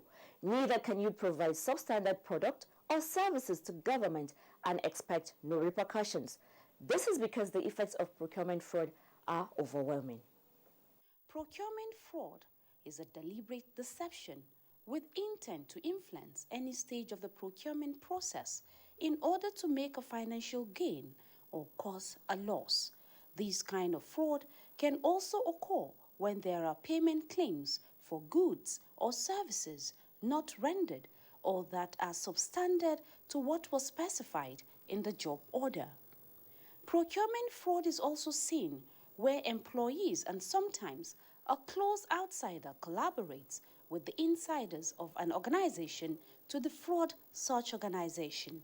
If this genre of fraud is not arrested, it can significantly affect procurement performances. This is because procurement fraud squanders limited resources, threatens safety and national defense, cheats taxpayers, and harms government's efforts to obtain goods and services needed for its mission. It also creates more uncertainties about the expected level of profits as well as reduced competitiveness, as only those that can pay bribes are actually considered. With the growing number of companies in need of cheaper services and the increased financial strains on economies, instances of fraud and corruption in the procurement circle are increasing worldwide. Organizations, big or small, are prone to the risk of fraud and corruption in their procurement circle. In Nigeria, for instance, a noticeable percentage of corrupt practices are effected through the purchasing and supply of basic items for some ministries, departments, and agencies of government. The motivations for procurement fraud include personal greed, possibility of getting away, low prosecution rate, societal pressures, and staff moral problems. No one can overemphasize the gravity of the possible dangers associated with fraudulent and corrupt procurement practices. Procurement fraud poses a serious threat to the ability of an organization to achieve its operational objectives. It can hamper the implementation of programs and projects and consequently endanger efficiency in performance. Procurement fraud in public procurement impacts directly on the quality of societal services that should benefit the poor. It can also impede economic development, distort market mechanisms, and create inefficiencies, thereby reducing competitiveness, trade, and direct foreign investment. It is vital to do away with procurement fraud since it dissipates limited resources and stifles economic development.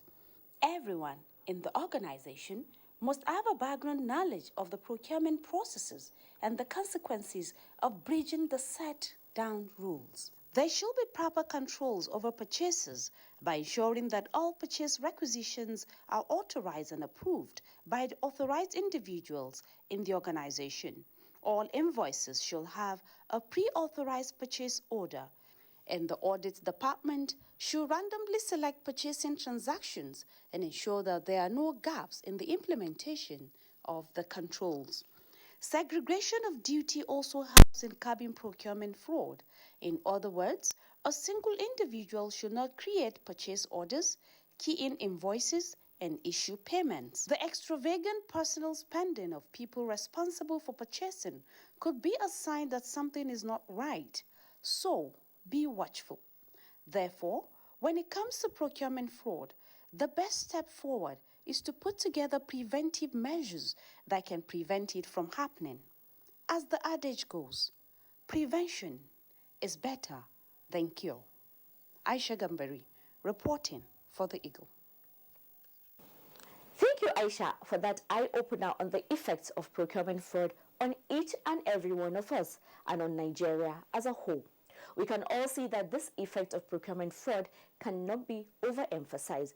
Government must be on the watch out for any sign of fraud and deal with it immediately. Everyone must be on guard against scam of any kind, be it in the procurement process or in our daily lives. And that's how we end today's episode of The Eagle.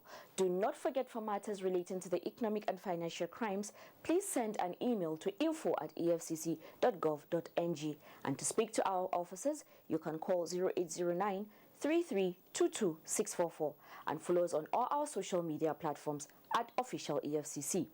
If you see fraud happening, use the EFCC mobile app, The Eagle Eye. Download the app, follow the steps, and report fraud on the go. You can also take pictures of corrupt practices and upload. My name is Aisha Mohammed, and as usual, I leave you with these parting words which says, rather fall with honor than succeed by fraud. Do the right thing always. Goodbye. God bless Nigeria. Please stay safe and be kind to one another.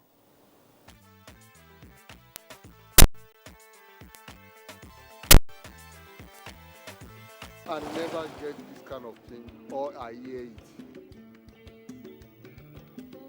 Abuja Intra-Produce Agency then called me because we are partner with them. They say we should come. There is a survivor fund that the government wanted to give technicians. They capture everybody, including food seller in my own workshop. When my chairman called me that there is palliative something, that I should come and take my cash off, the money now come, and that money helped me a lot. As a widow, where there is no husband. So it's this thing that I used to help myself, and that money helped me and pay some of my children's school fees. You don't reach almost 40-something years back where I did for this Nigeria. I never get this kind of thing, or I hear it. It is only this government, President Muhammadu Buhari, likewise invites that he recognize a mechanic.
NTA, you can't beat the rich.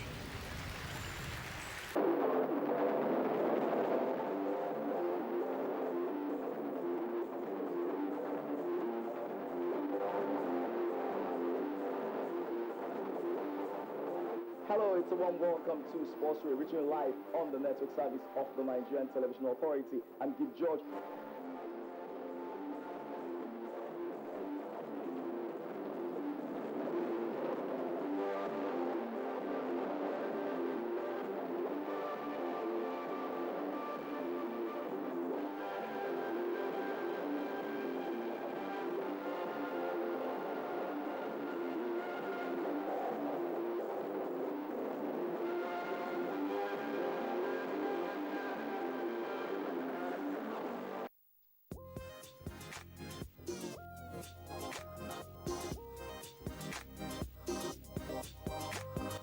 wannan labarin ma yana peji na 36. Ita kuma babban labarin wannan jarida shine ainihin labarin da ke gaban jarida shine ta bayyana cewa Ono ọkwa ji Ikenga. Eziokwu. Nwanne m nwoke Ikechukwu Ndukwe. Igbo. mam iji wee mee ka ụbọchị na-aga n'anya ya. Ọjọ́ tuntun léwútẹ́lú nù. Nation fún ti òwúrọ̀ yìí ibẹ̀ náà ti sọ pé àwọn ìgbìmọ̀ aláṣẹ ìpínlẹ̀ Benue pàṣẹ wípé. Ní gbogbo àwọn ẹ̀ka, ní ẹ̀ka ètò ẹ̀kọ́, ní ẹ̀ka ètò ìlera, ní ẹ̀ka ètò ààbò.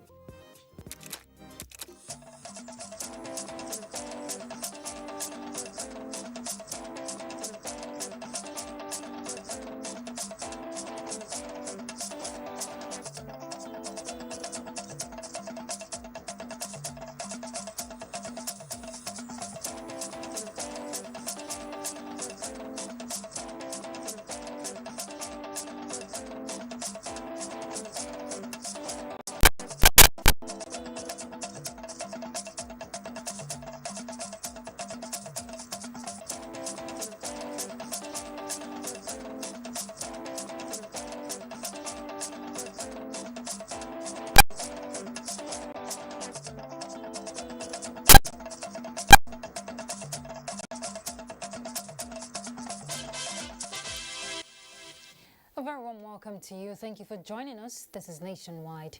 I'm Ruth Aguela. There is a great future for the insurance industry in Africa, says President Muhammadu Buhari, as he declares open the 47th African Insurance Organizations Conference and Annual General Assembly holding in Lagos, Nigeria.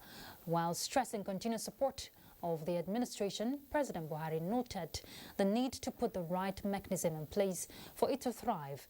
Let's get the details now from State House correspondent Jide Onifade. At a time like this, when the world's health, social and economy are being challenged by the coronavirus pandemic, taking steps in combating it is critical. And this means that all hands must be on deck to end this scourge, as well as salvage the health and the economy of the nations of the world that have been seriously affected. I want to assure you that we in Nigeria are doing everything humanly possible to ensure a coordinated approach to the pandemic and reaching out to other African leaders on possible best options to fully revive the African economy, in which I strongly believe in the insurance industry has a vital role to play.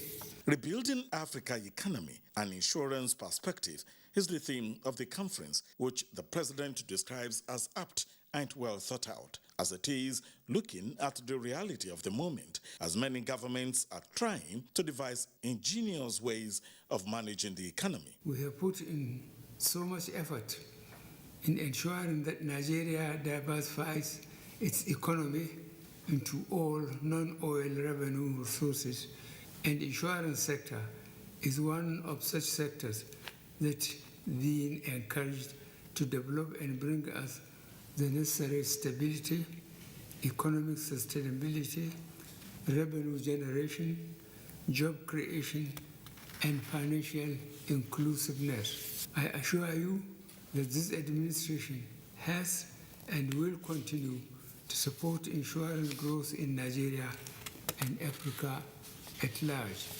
President Muhammadu Buhari promises to follow deliberations of the conference with keen interest, and he looks forward to the outcome. In the State House, Jide Onifade, NTA News.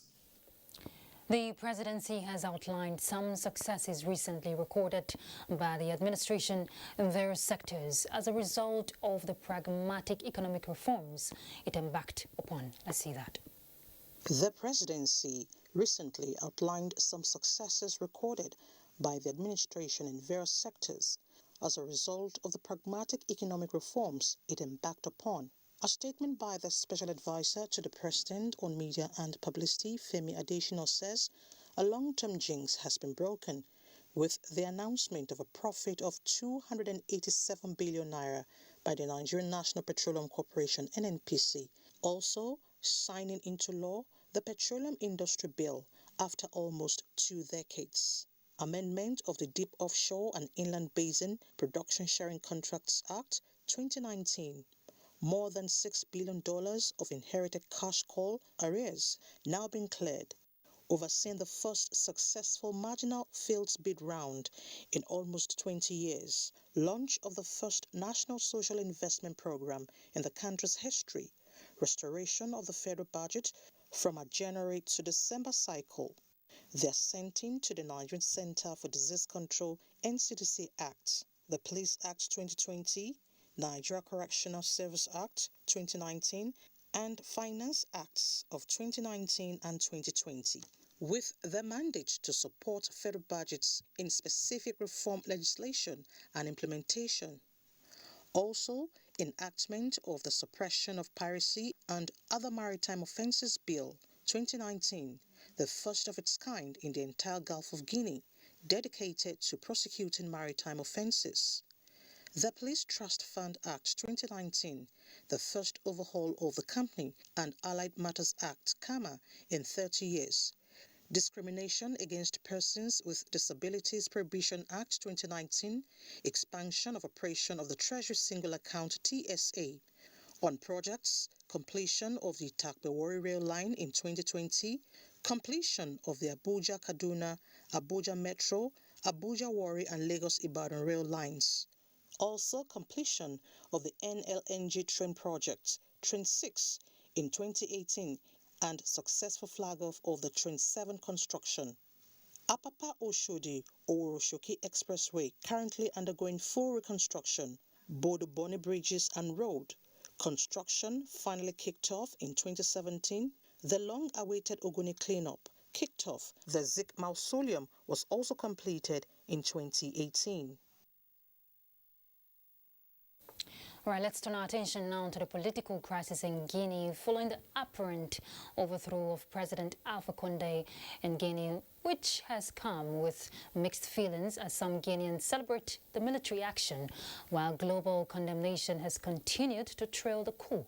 Well, in this report, Adebola Brookslyn Sunday takes a look at what appears to be a slide from grace for the veteran opposition leader and human rights activist, Professor Alpha Condé.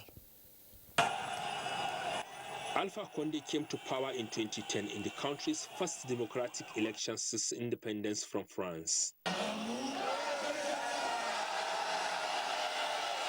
Many saw his presidency as a fresh start for the country, which has been marred by decades of corrupt and authoritarian rule.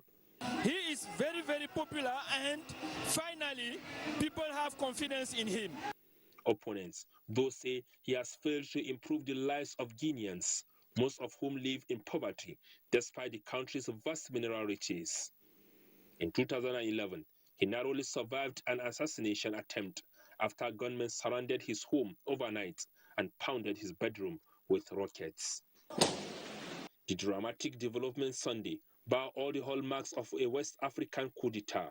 After seizing the airwaves, the mutinous soldiers vowed to restore democracy and gave themselves a name, the National Committee of Gathering and Development. Guinéennes et Guinéens, chers compatriotes, après avoir pris le président qui est actuellement avec nous, de la République, nous avons décidé de dissoudre la Constitution en vigueur, de dissoudre les institutions. Nous avons décidé aussi de dissoudre le... There was no mention of Condé's whereabouts, and it was not immediately known where the 83-year-old leader was after Sunday's attack. Condé's popularity has plummeted since he sought a third term last year, saying that term limits did not apply to him. Colonel Mamadi Damboya, the coup leader, said the personalization of political life is over and will entrust it to the people, adding that the constitution would also be dissolved and borders closed for 1 week. Damboya, who has headed a special forces unit in the military, said he was acting in the best interest of the nation of over 12.7 million people. Not enough economic progress has been made since independence from France in 1958. Meanwhile, the United Nations Secretary General Antonio Guterres says he's personally following the situation in Guinea very closely. He said the United Nations strongly condemned any takeover of the government by force of the gun and called for the immediate release of President Alpha Condé. Musa Baba Aliyu, NTA News.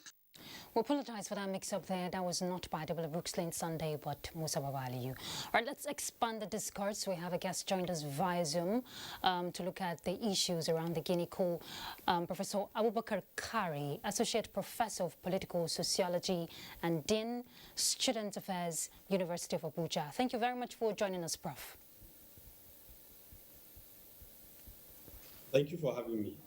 All right, how would you react to the military takeover in Guinea? Of course, you know it's a young democracy from what we've gathered. Well, whenever an episode like this happens, first and foremost, we have to see it as a setback for democracy. It's a huge setback for democracy, for the Guineans, for West Africans, and for the democratic community. However, the coup in Guinea did not come to me as a surprise. Given by the reason used by the plotters, it was very clear that they exploited loopholes created by Alpha Condé, who ironically, for most part of his life, had been an opposition leader who served for 2 terms but somehow manipulated the constitution, a very unpopular move by Greater Guineans. And his 10-year rule did not substantially alter the very bad economic conditions of the ordinary Guineans. And these are the opportunities exploited by the military once again. The reasons adduced by them have been the same reasons military adventurers all over Africa have been given since the 1960s. So it is just like history repeating itself, which is quite unfortunate. And Prof, of course, we've seen reactions trailing from different angles.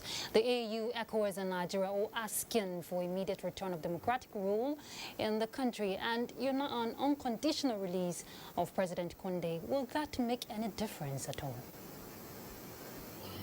Well, it may and it may not make much difference, but I think the international community, international organization, and world leaders have been repeating the same thing. Happened in Mali, it was the same rhetorics. In Burkina Faso, earlier on, it was the same rhetorics. However, beyond rhetorics, I think concrete steps must be taken, at least for ECOWAS and the African Union to ensure strict and faithful implementation of their own protocol. And this protocol is non-recognition of any government that constitutional means. At the same time, part of the protocol also prohibits leaders from willful violation of their own constitution. Alpha Condé did the same. Before him, Alassane Ouattara of Cote d'Ivoire did it successfully. Blaise Compaoré and Tangier Mamadou did not quite succeed. So leaders in West Africa, first and foremost, must look inward to ensure that their own constitutions. It is bad enough for the international community to be saying things differently from ordinary Guineans.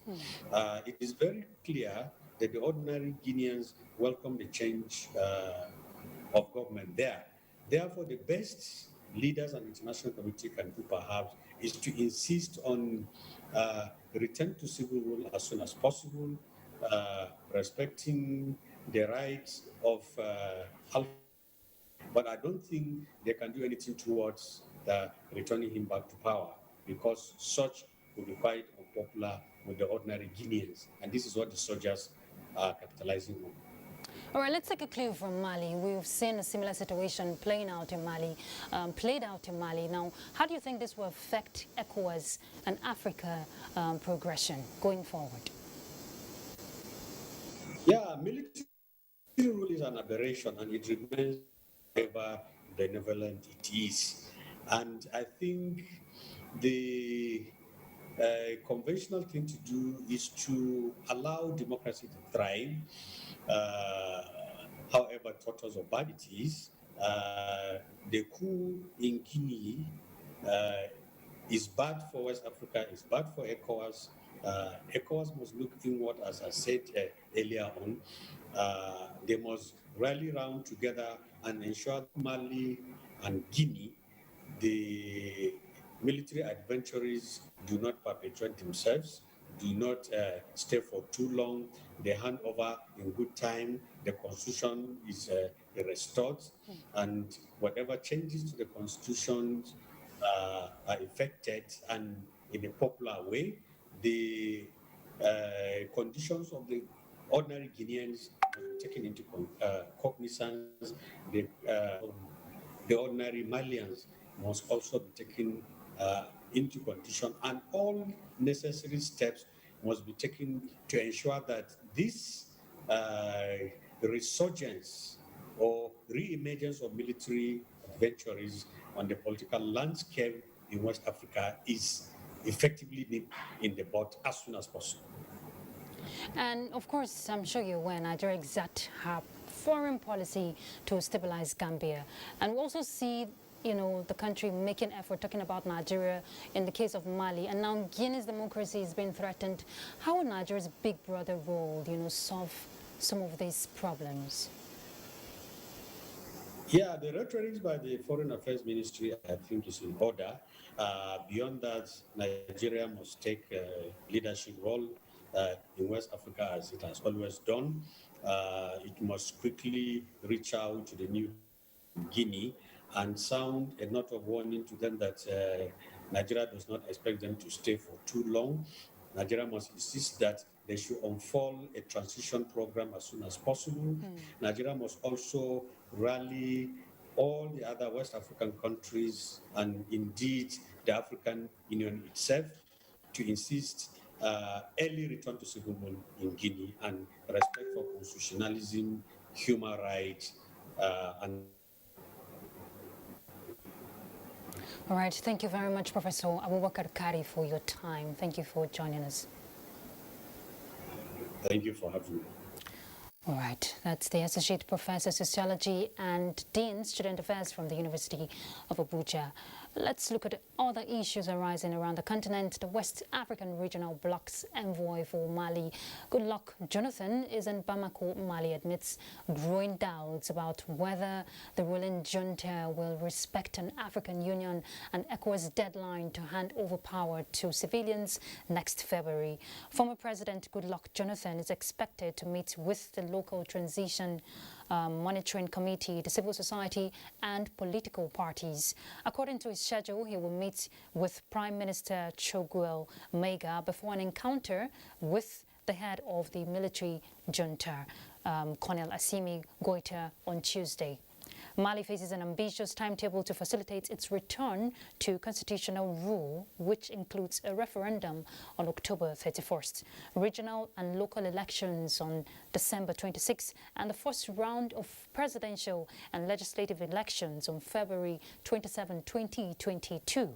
However, the transition has missed several deadlines, including sending a new draft constitution to the transitional parliament for debate, with some accusing the military of deliberately dragging its feet on the process. Transition plans were jolted by a second coup in less than a year in May. The army rulers have vowed to respect the transition schedule, but political parties and activists have accused them of seeking to dominate power. Let's go on a break. We're back in a moment. Please stay tuned. The federal government has commenced second phase of COVID-19 vaccination. If you are 18 years and above and unvaccinated, register at www.nphcda.vaccination.gov.ng. Visit the nearest vaccination site to receive COVID-19 vaccine.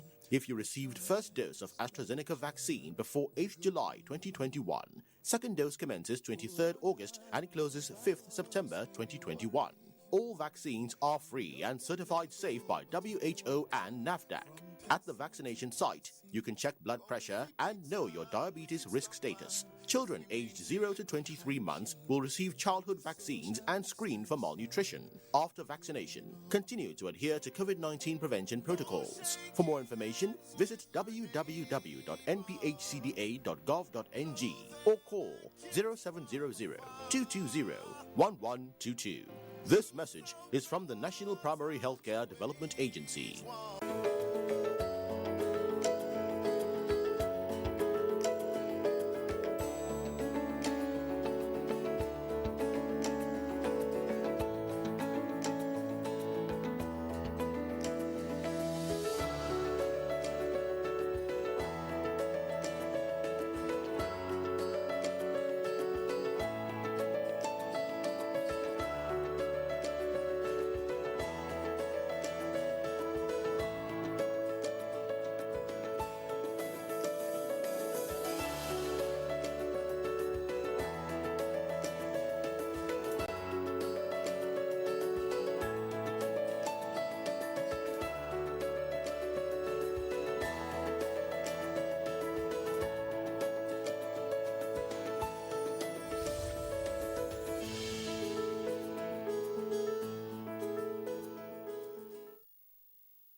The courage of Flight Lieutenant Abayomi Dairo, aka the Aggressor, for his skillful and dogged escape from the bloodthirsty bandits in the forest of Zamfara State. 3 hearty cheers also to all military and security personnel who are tirelessly protecting fellow Nigerians from insurgency and banditry while maintaining peace and order. Nigerians are proud of Abayomi Dairo and all our gallant men and women in uniform for sacrificing so much to keep us safe. We admire your courage and we say thank you. God bless the armed forces. God bless Nigeria. This message is from the Federal Ministry of Information and Culture.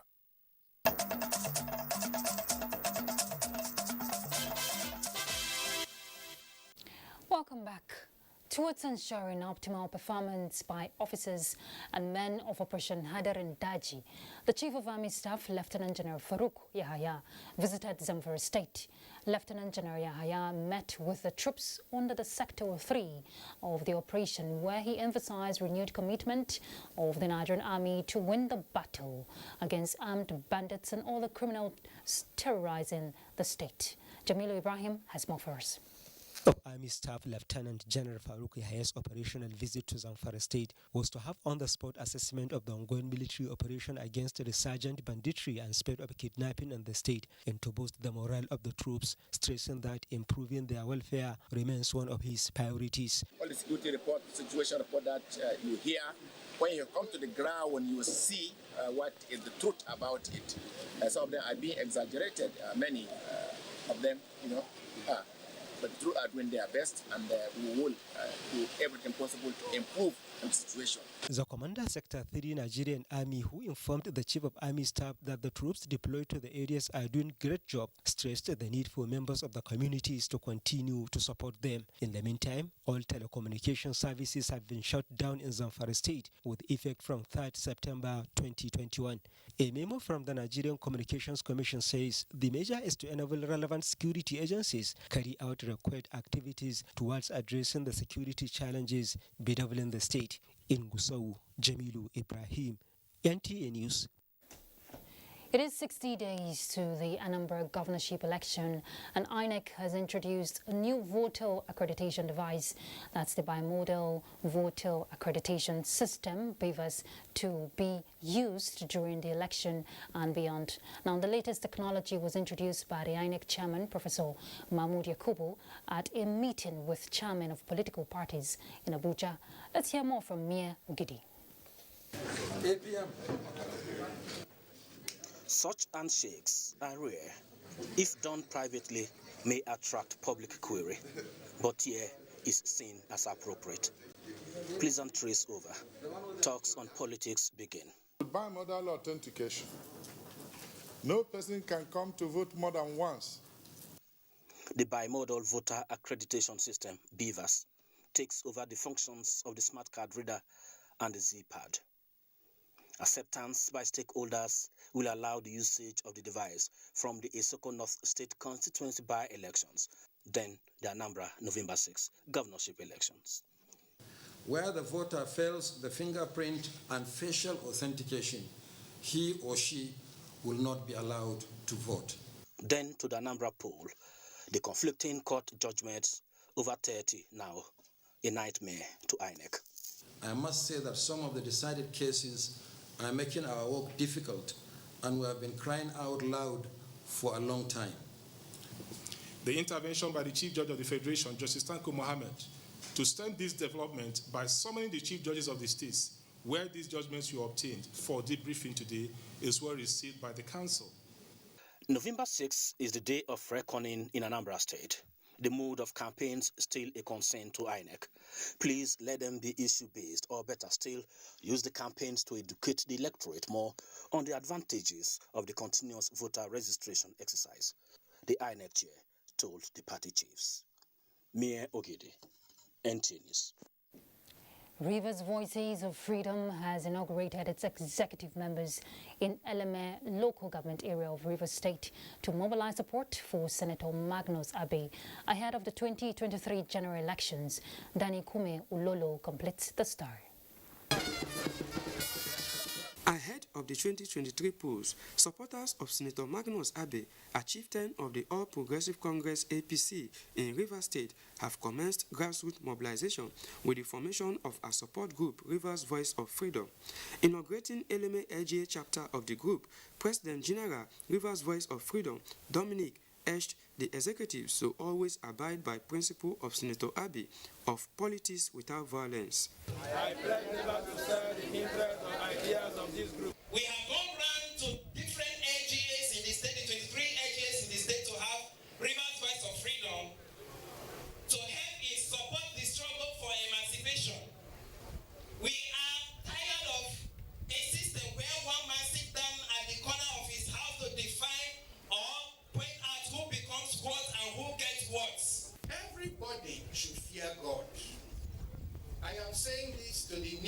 inaugurated ESCO of the ROVF here in Eleme, and I'm saying it to all of us in this country.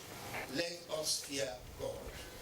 Former Chief of Staff, Rivers State, Tony Okocha and others solicited support for Senator Abe and urged every member to remain steadfast to the cause of freedom for good leadership.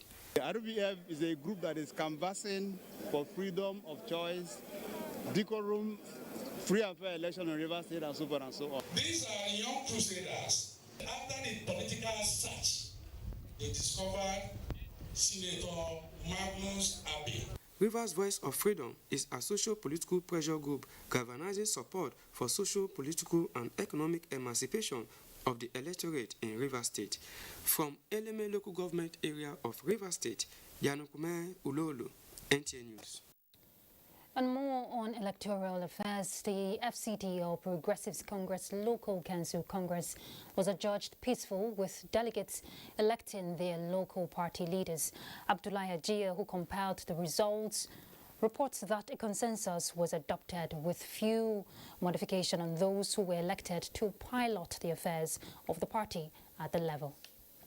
The 6 area councils of the FCT joined other councils across the country to hold their congress in line with the party's directive of a general consensus and schedule. Party delegates, under a peaceful and calm atmosphere in Gwagwalada and Kwale area councils, fulfilled all formalities in the presence of INEC and security officials, which saw the caretaker members being elected, with Ahmed Baba as the party chairman for Gwagwalada and Yahya Aliyu Shedda for Kwale, among other officials. The same outcome was recorded in Amak, Buhari, Kuje and Abaji councils, as the caretaker committees were elected except for some positions which witnessed few changes. The process had top FCT party members who commended the process and the understanding of delegates in the smooth conduct of the election. Some of us who also speak to national leaders will advise that between now and before the convention, you can see that we come out as one party, one united party. The dividends of democracy is still on the way coming, that it is going to reach each and every one of us, so we should be patient. The FCT APC members said with this outcome, the party is not far from victory in the forthcoming 2022 area council elections and subsequent ones. Abdullahi Ajia, NTA News. All right, let's make a stop in Makurdi to join Fatima to pick up from there. Fatima. And welcome to Makurdi. Collation of results of the just concluded All Progressive Congress local government congresses is still underway, while majority of the congress is by consensus. Chairman National Congress Committee in Benue State, Alhaji Mohammed Ali Mashi, says the congresses were conducted under peaceful environment across the 23 local government areas of the state. Godwin Ilaligo reports. Ballot, most of the party members met and decided on a consensus arrangement. Chairman of the National Congress of the party in Benue State, Alhaji Ali Mashi, says areas where the consensus arrangements were not agreed upon were given the opportunity to conduct their election on a peaceful manner. He expressed confidence that over 80% of the congresses were by consensus. We have conducted elections in so many local governments, and in fact we have started making collations from the local government based on the consensus and the elections where it takes place. Publicity Secretary of the party, James Onguga, and the legal advisor, Omale said the conduct of the Congress is in line with the provisions of the party's constitution. But I can tell you that our party members are pleased with the conduct of this local government Congress, and the responses are good, and the people are cooperating with us very well. On the strength of Article 20 of the APC Constitution 2016 as amended, that where there is consensus, there should be an affirmation, and where there is no consensus, they should proceed to election for those people. And those persons are turning in their report of a free, fair, credible local government Congress for APC. The next Congress of the party is expected to hold after the submission of the report of the election to the national body, after which appeals will be entertained, if any. In Makudi, Godwin Inalegu, NTA News. On agriculture, the month of September is usually harvest time for most grains in the middle belt of Nigeria, such as maize, groundnuts, and rice. How has the availability of these crops affected their prices? In this special report, Ashezi Gopep looks at the new cost of this commodity and the level of patronage with marginal reduction in the prices. The most consumed staple food in Nigeria is usually grown in large quantity, especially during the rainy season, as most farmers practice rain-fed agriculture. Before harvest, prices of most grains are hiked, obviously due to limited quantity in the markets. However, as fresh produce are beginning to flood the market, prices of food items are gradually going down, as revealed during a visit to the Wurukum and Wadata rice mill, the two major mills in Makudi. Before, if you have something, 50 naira something, you cannot get it to buy and eat. But rice, if you buy 1 cup of rice, 100 naira you can eat. You can cook it and eat. But now, granite, corn, garden egg, if you buy 50 naira, you can eat and take a water. The price has changed. As we sell them before, now we know they sell like that again. Because of as the money no day, when person come, we go price the price less. To some buyers, the price is still high, as they called on authorities concerned to adopt measures to support large-scale rice production in the state, since the Benue Valley is suitable for it. I sell in modern market, so I normally come here to buy, then go to modern market to sell. Millers and traders who grow and purchase rice from village markets across the state also spoke in the same vein, giving the importance of rice as both staple food and export crops. In Makudi, Ashezi Gopep, NTA News. That's it from Makudi. Nationwide continues with Roots in Abuja.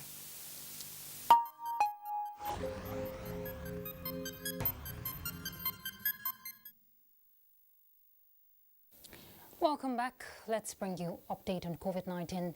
459 new cases of COVID-19 and 30 deaths have been recorded in the country within the last 24 hours. Now, this brings Nigeria's COVID-19 caseload to 195,511. Statistics from the Nigeria Center for Disease Control indicates that Lagos has 185 of the new cases, Abia and Oyo recorded 38, Akwa Ibom and Cross River 33, Osun 24, Ekiti 23, Benue 15, Kwara 14 and Kano 12. Delta and the FCT recorded 10 new cases each, Edo 9, Kaduna 5, Ogun 3. Katsina, Nasarawa and Rivers recorded 2 cases each, while Bayelsa has just a case this time around. 184,529 treated cases have been discharged, while the death toll is now 2,552. To contain the increase in number of deaths caused by cholera, the federal government has flagged off a national environmental sanitation response to cholera outbreak in Nigeria. Onenge Five's reports. Unhealthy environmental sanitation and hygiene practices are said to be major causes of cholera outbreak. Normally they re-clean it morning, but before 30 minutes you see the place is filled up with dirt again. It's filled up with dirt. When you are passing, urine will be smelling in your nose. You'll be hailing the odor of poo-poo. Recently, cholera outbreak has affected several states of the country, including the FCT. There's one man here from Mali. He died a few weeks ago. I learned that he was purging before he died. How do take control of the cholera?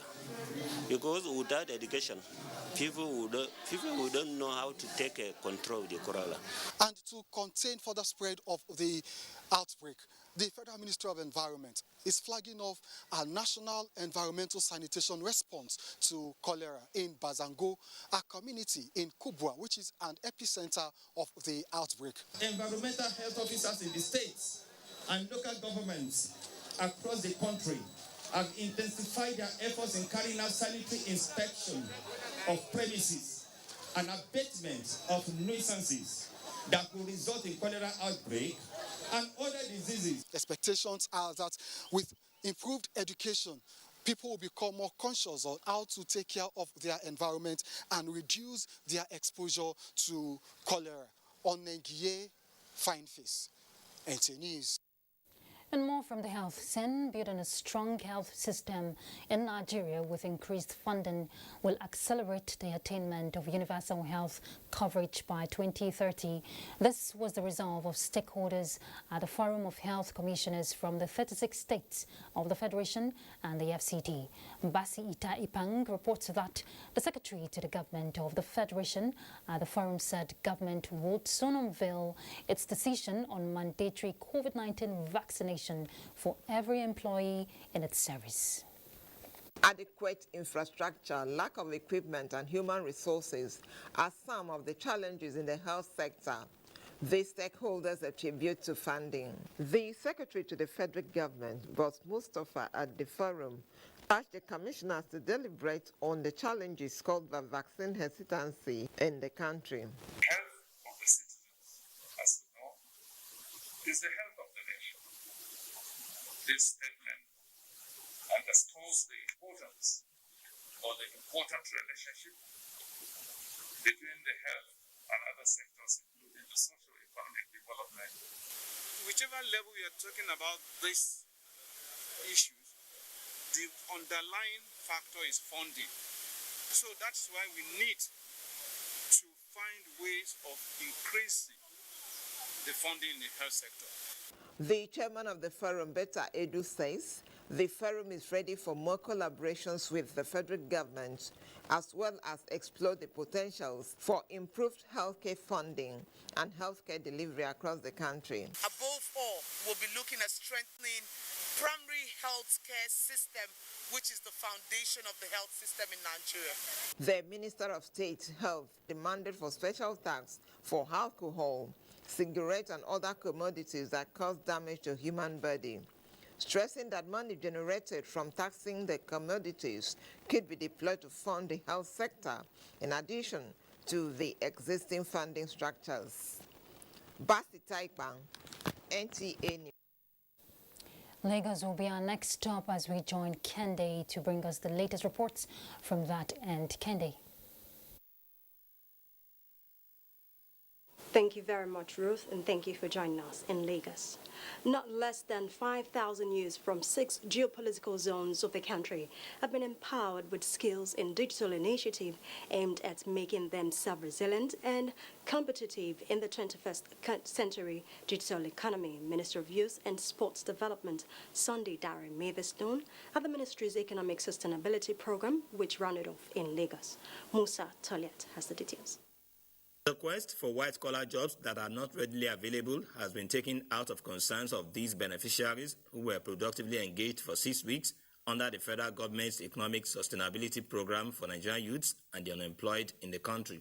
The training has been so impactful, exposing us to a lot of things. Now I can contact my customer and give them the best digital marketing and also increase my own financial capability. It has repositioned me because I'll be able to teach others and others will be able to teach others. People can make money on their own too with what I've learned too. The intensive skills acquisition program focused on graphics and animation, robotics, software development, coding, and process of business outsourcing. These young ones, they're going to go out there to become self-starters. They'll create wealth on their own. They'll become employers of labor. Some of them will form cooperatives. They will develop softwares and applications. You see the NYF fund that is there to support people. Even if you are not part of the training, you can still apply because you have a small business. If you do the training and you need extra cash for your business, you can apply. The impact of the COVID-19 pandemic on the youth population also necessitated the innovative strategies to help the youths recover, unlock their potentials, and become agents of rapid socio-economic growth and development. Getting them engaged early enough is a very important tool in taking away the negativities that are usually attached to our youth nowadays. As they are living with a laptop, they can start work immediately. You that study graphic design and animation, immediately you get home today, you can work for a client and start making your own money. The training program is an offshoot of the DEL initiative of Ministry of Youth and Sports Development, with special focus on employability, entrepreneurship, leadership, and mentoring in Lagos. Musa Toliat, NTA News. Following predictions of possible flash floods by the Nigerian Meteorological Agency, NIMET, in some states, Lagosians are worried about the condition of drainage channels and attitude of residents towards waste disposal, especially along waterways. In this report, Amaka Owo examines the state of drainage in some parts of the state. The Nigerian Meteorological Agency, NIMET, warns of possible flash floods across 34 states, of which Lagos State is among. The state government, on its part, further warned those living on floodplains to relocate to higher grounds. Some residents, however, believe that, in addition to mitigating unforeseen contingencies, is ensuring waterways are free from garbage. Our drainages are either not wide enough or not adequate enough to deal with the amount of water that happens in Lagos. You can look around now, there's no one waste bin there. So anybody can easily go about, drink, eat, and drop whatever they have. One wonders why most drainage within the metropolis are faced with refuse. People have a role to play. People are not well educated. Even when you see people eating in the bus or in the car, they will still throw it on the road. They say because they are paying government. People need to be more educated about this stuff, and also government has its own role to play. When it's 6 meters, you will see those in the evening. You find them selling on the gutter slabs. We are doing what we have to do to clean secondary drains and primary channels. The problem we have right now, where you see runoff on the road, is the fact that tenements are not cleaning the tertiary drains. It is a role and duty of the tenements to clean the drain in front of our houses. Litter, they say, has a home. Therefore, some Lagosians are being urged to have a change in attitude towards waste disposal and management. In Lagos, Amaka O, NTA News. You're still watching Nationwide on the network service of the NTA. We take a short break now. The news continues with Zenreth in just afterwards. Nigerian youths are about the greatest assets the country has at the moment. It is therefore not surprising that the administration of President Muhammadu Buhari is strategically responding to the yearnings of the youth through multiple projects and programs. Youth Entrepreneurship Support Years by Bank of Industry, the Youth Investment Fund by the CBN, and several other conditional cash transfer programs. Recruitment of 774,000 social workers, majority of whom are youths, and so many other projects that are beneficial to youths directly or indirectly. If the administration can do all this, definitely with a degree of patience and time, it can achieve more. Nigerian youths must come together to say no to terrorism, no to vandalism, and no to all disruptive tendencies. Hashtag Youth for Greater Nigeria. Pacifying the youths, unifying the nation. We are StarTimes, the most affordable digital pay TV platform with the widest signal coverage in Nigeria, dedicated to bringing the best TV entertainment around the world to your screen. From Hollywood to Bollywood to Nollywood, we offer the most affordable subscription. Enjoy over 75 channels for as low as 1,700 naira, like Nat Geo Wild, BBC, ESPN, and premium sports like Emirates FA Cup, La Liga, Bundesliga, wrestling. What's more exciting? We have the most flexible payment options in Nigeria. Don't dull. Join us now for an exciting journey. StarTimes. Enjoy digital life.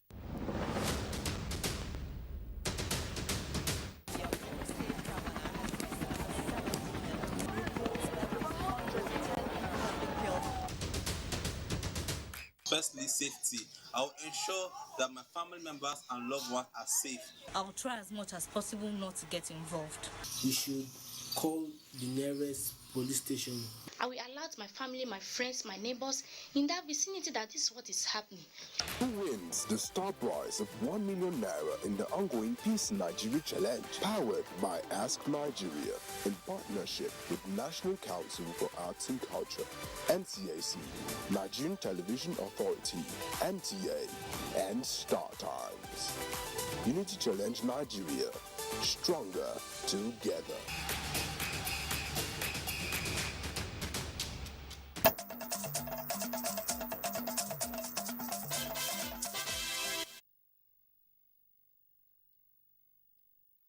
Thanks for staying with us and welcome to Jos. Governor Simon Lalong has given assurance that his administration will complete all ongoing projects before the expiration of his tenure. He gave the assurance while inspecting ongoing road projects in the state. Priscilla Grumnan reports. The mood of the people of Kalong and Ngwandai communities was that of joy as they look forward to the completion of the bridges under construction in the areas. The two connecting bridges being constructed span about 150 meters and 75 meters respectively. When completed, will be the longest bridge in the state. Inspecting the projects, Governor Simon Lalong says they will enhance the agricultural strides of the state. From time immemorial, each time they farm, they cannot take the product out of the place. And they've suffered it for a very long time. You can see very long bridge connecting to so many villages and districts around here. By the grace of God today, I'm the happiest man because that challenge is no longer going to be there. The Long Dorok of Dorok Chiefdom, Ms. David Isat Omban, and other key players commended the governor for initiating the projects, saying the development will boost the economic activities of the area. That will boost our efforts in making sure that we cultivate bananas, sugarcane, and the rest of them. And that means getting money for our youth and will improve our standard of living. We are full of joy. Ours is to continue to assure him of our readiness to continue to give the needed cooperation. The governor, who also inspected some roads under construction in Shandam, asked the contracting firm to execute the projects in line with contractual agreement. From Shandam, Priscilla Grumnan, NTA News. Interfaith Mediation Center has expressed concern over wanton destruction of lives and valuable property in Jos, calling on the people to embrace peace, reunite and work collectively to move the state forward. Indeyang and Abuja has the report. Interfaith Mediation Center preaches love, unity and peace owing to its belief that no meaningful development can be achieved in a chaotic atmosphere. Love your Lord with all your heart, with all your might, and your enemy as yourself. Religious leaders, let's change our homilies, let's change our preaching, let's be inclusive in our theology instead of exclusive. We are moving around as an ambassador of peace, ambassador of our religious tradition. No way, no in any religion, you can have excuse to hate, talk less of to kill. While expressing concern over the recent crisis in Jos, leading to wanton killing of lives and destruction of property, the religious body asks perpetrators of such evil acts to have a rethink. It advises religious and community leaders to caution their followers and toe the path of peace. People should know there will be no peace in the world until there is peace in our nations. And there will be no peace in our nations until there is peace in our towns and villages. And there will be no peace in our towns and villages until there is peace in our homes. And there will be no peace in our homes until there is peace in each and every one of us. Please, before you punch and forward, think. Before you take the picture, think. Do not punch people to death by sending things into the social media that you have not authenticated and validated. Nigeria, the body says, is a blessed country and efforts be made by all to move it forward. In Jos, Indeyang and the Abuja, NTA News. And that's it from here. There's still more on Nationwide with Ruth in Abuja. Thank you, Zenret. Federal government is establishing a farm estate in Borno State, northeast Nigeria, to engage 4,000 youths at a time. The initiative is projected to contribute largely to the social and economic development of the state. Musa Baba Ali reports. The farm estate is going to be sited on 100 hectares of land here in Jere local government area of Borno State. The state government has provided the land, and constructions as well as land clearing for the takeoff of the projects are ongoing. And here is the state governor, Professor Babagana Zulum, and the executive secretary, National Agricultural Land Development Authority, inspecting the ongoing construction work for the estate. People in this area have completely lost their means of livelihood. Having these projects in Borno State will ensure that many of our youths will be employed. And then employment is something very important because one of the root causes of the insurgency is unemployment. It will address the issues of unemployment. The projects will consist fish village that will cater for 4,000 internally displaced persons returning home after years of displacement. The estate is designed to give 2,500 women an opportunity to earn a living from fish farming aside from processing and packaging. Other opportunities the farm will provide include livestock breeding, poultry, as well as crop production that will engage 1,500 youth. The intention is to take in these people that are coming back from IDP camps, restate them, engage them into the entire value chain of agriculture, provide them with an enabling environment, which is the mandate of Mr. President, that we should create an enabling environment.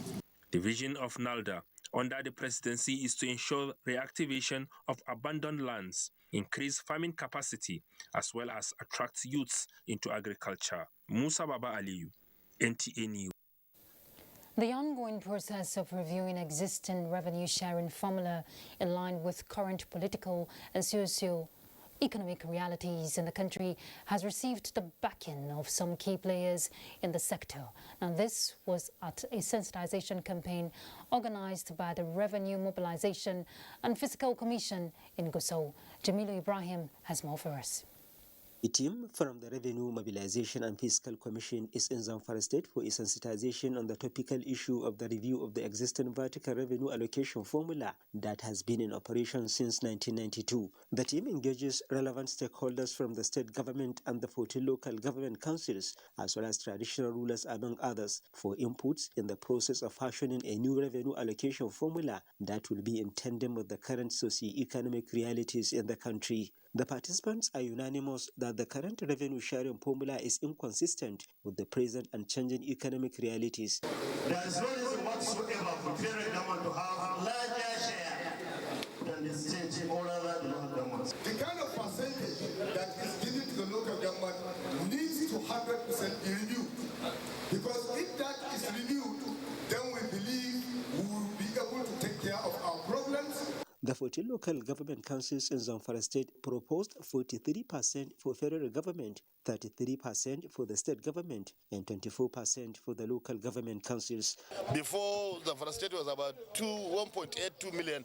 Now we have over 4 million citizens in Zamfara State. So these are just clear justification. And more importantly, the prevailing security challenge is that if it is bedeviling the state, it's worrisome. So we need a fund to sustain that, to curtail that security challenges. It's just one of the process. We're still going to have zonal meetings. We're going to have a lot of interaction with key stakeholders in the country, and hopefully before December, we pray, inshallah, we'll be able to have a new revenue formula. The Revenue Mobilization and Fiscal Commission team is expected to meet with Governor Bello Muhammad before leaving Zamfara State. In Gusau, Jamilu Ibrahim, NTA News. And talking sports, Nigeria set for Cape Verde test in FIFA World Cup qualifier. Ayo Deji Makinde brings us sports update.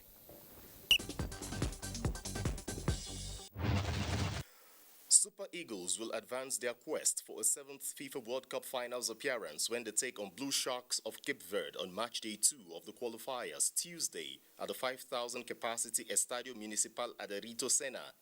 21 players arrived the Portuguese-speaking island after the departure of United Kingdom-based players who pulled out of the match due to COVID-19 guidelines for footballers in the UK. In another development, NNS Thunder are still celebrating their 7-4 victory in 4 chokers over NNS Okpabana after they emerged champions of the President's Cup as part of activities commemorating the Chief of Naval Staff Annual Conference.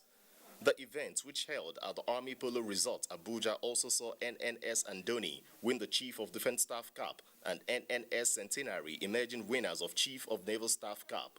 I've instructed the polo players in the Nigerian Navy that we will be on the National Polo League, subsequently after this game. I would like to have a collaboration with the Nigerian Army Polo Association. For identifying with me, I will also identify with them. Minister of Information and Culture, Lai Mohammed, and DG NTA, Yakubu Ibn Mohammed, were both represented by Special Assistants to NTA DG, Paul Ate. 4 Nigerian elite track cyclists departed Abuja for Cali, Colombia, Monday ahead of UCI World Nations Cup from September 9 to 12. Caretaker Chairman, Cycling Federation of Nigeria, Gian Domenico Masari, told NTA Sports that the championship is part of qualification series for Paris 2024 Olympics. And so for us, it's important to try to achieve as much as possible point in our continent, in Africa. Meanwhile, 11 junior track cyclists arrived Nigeria after participating at the World Junior Championship in Cairo, Egypt from September 1 to 5. With Sports Update, Ayodeji, Makinde, NTA News.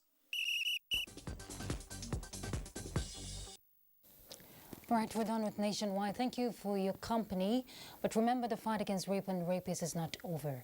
I'm Ruth Aguela. Enjoy your evening.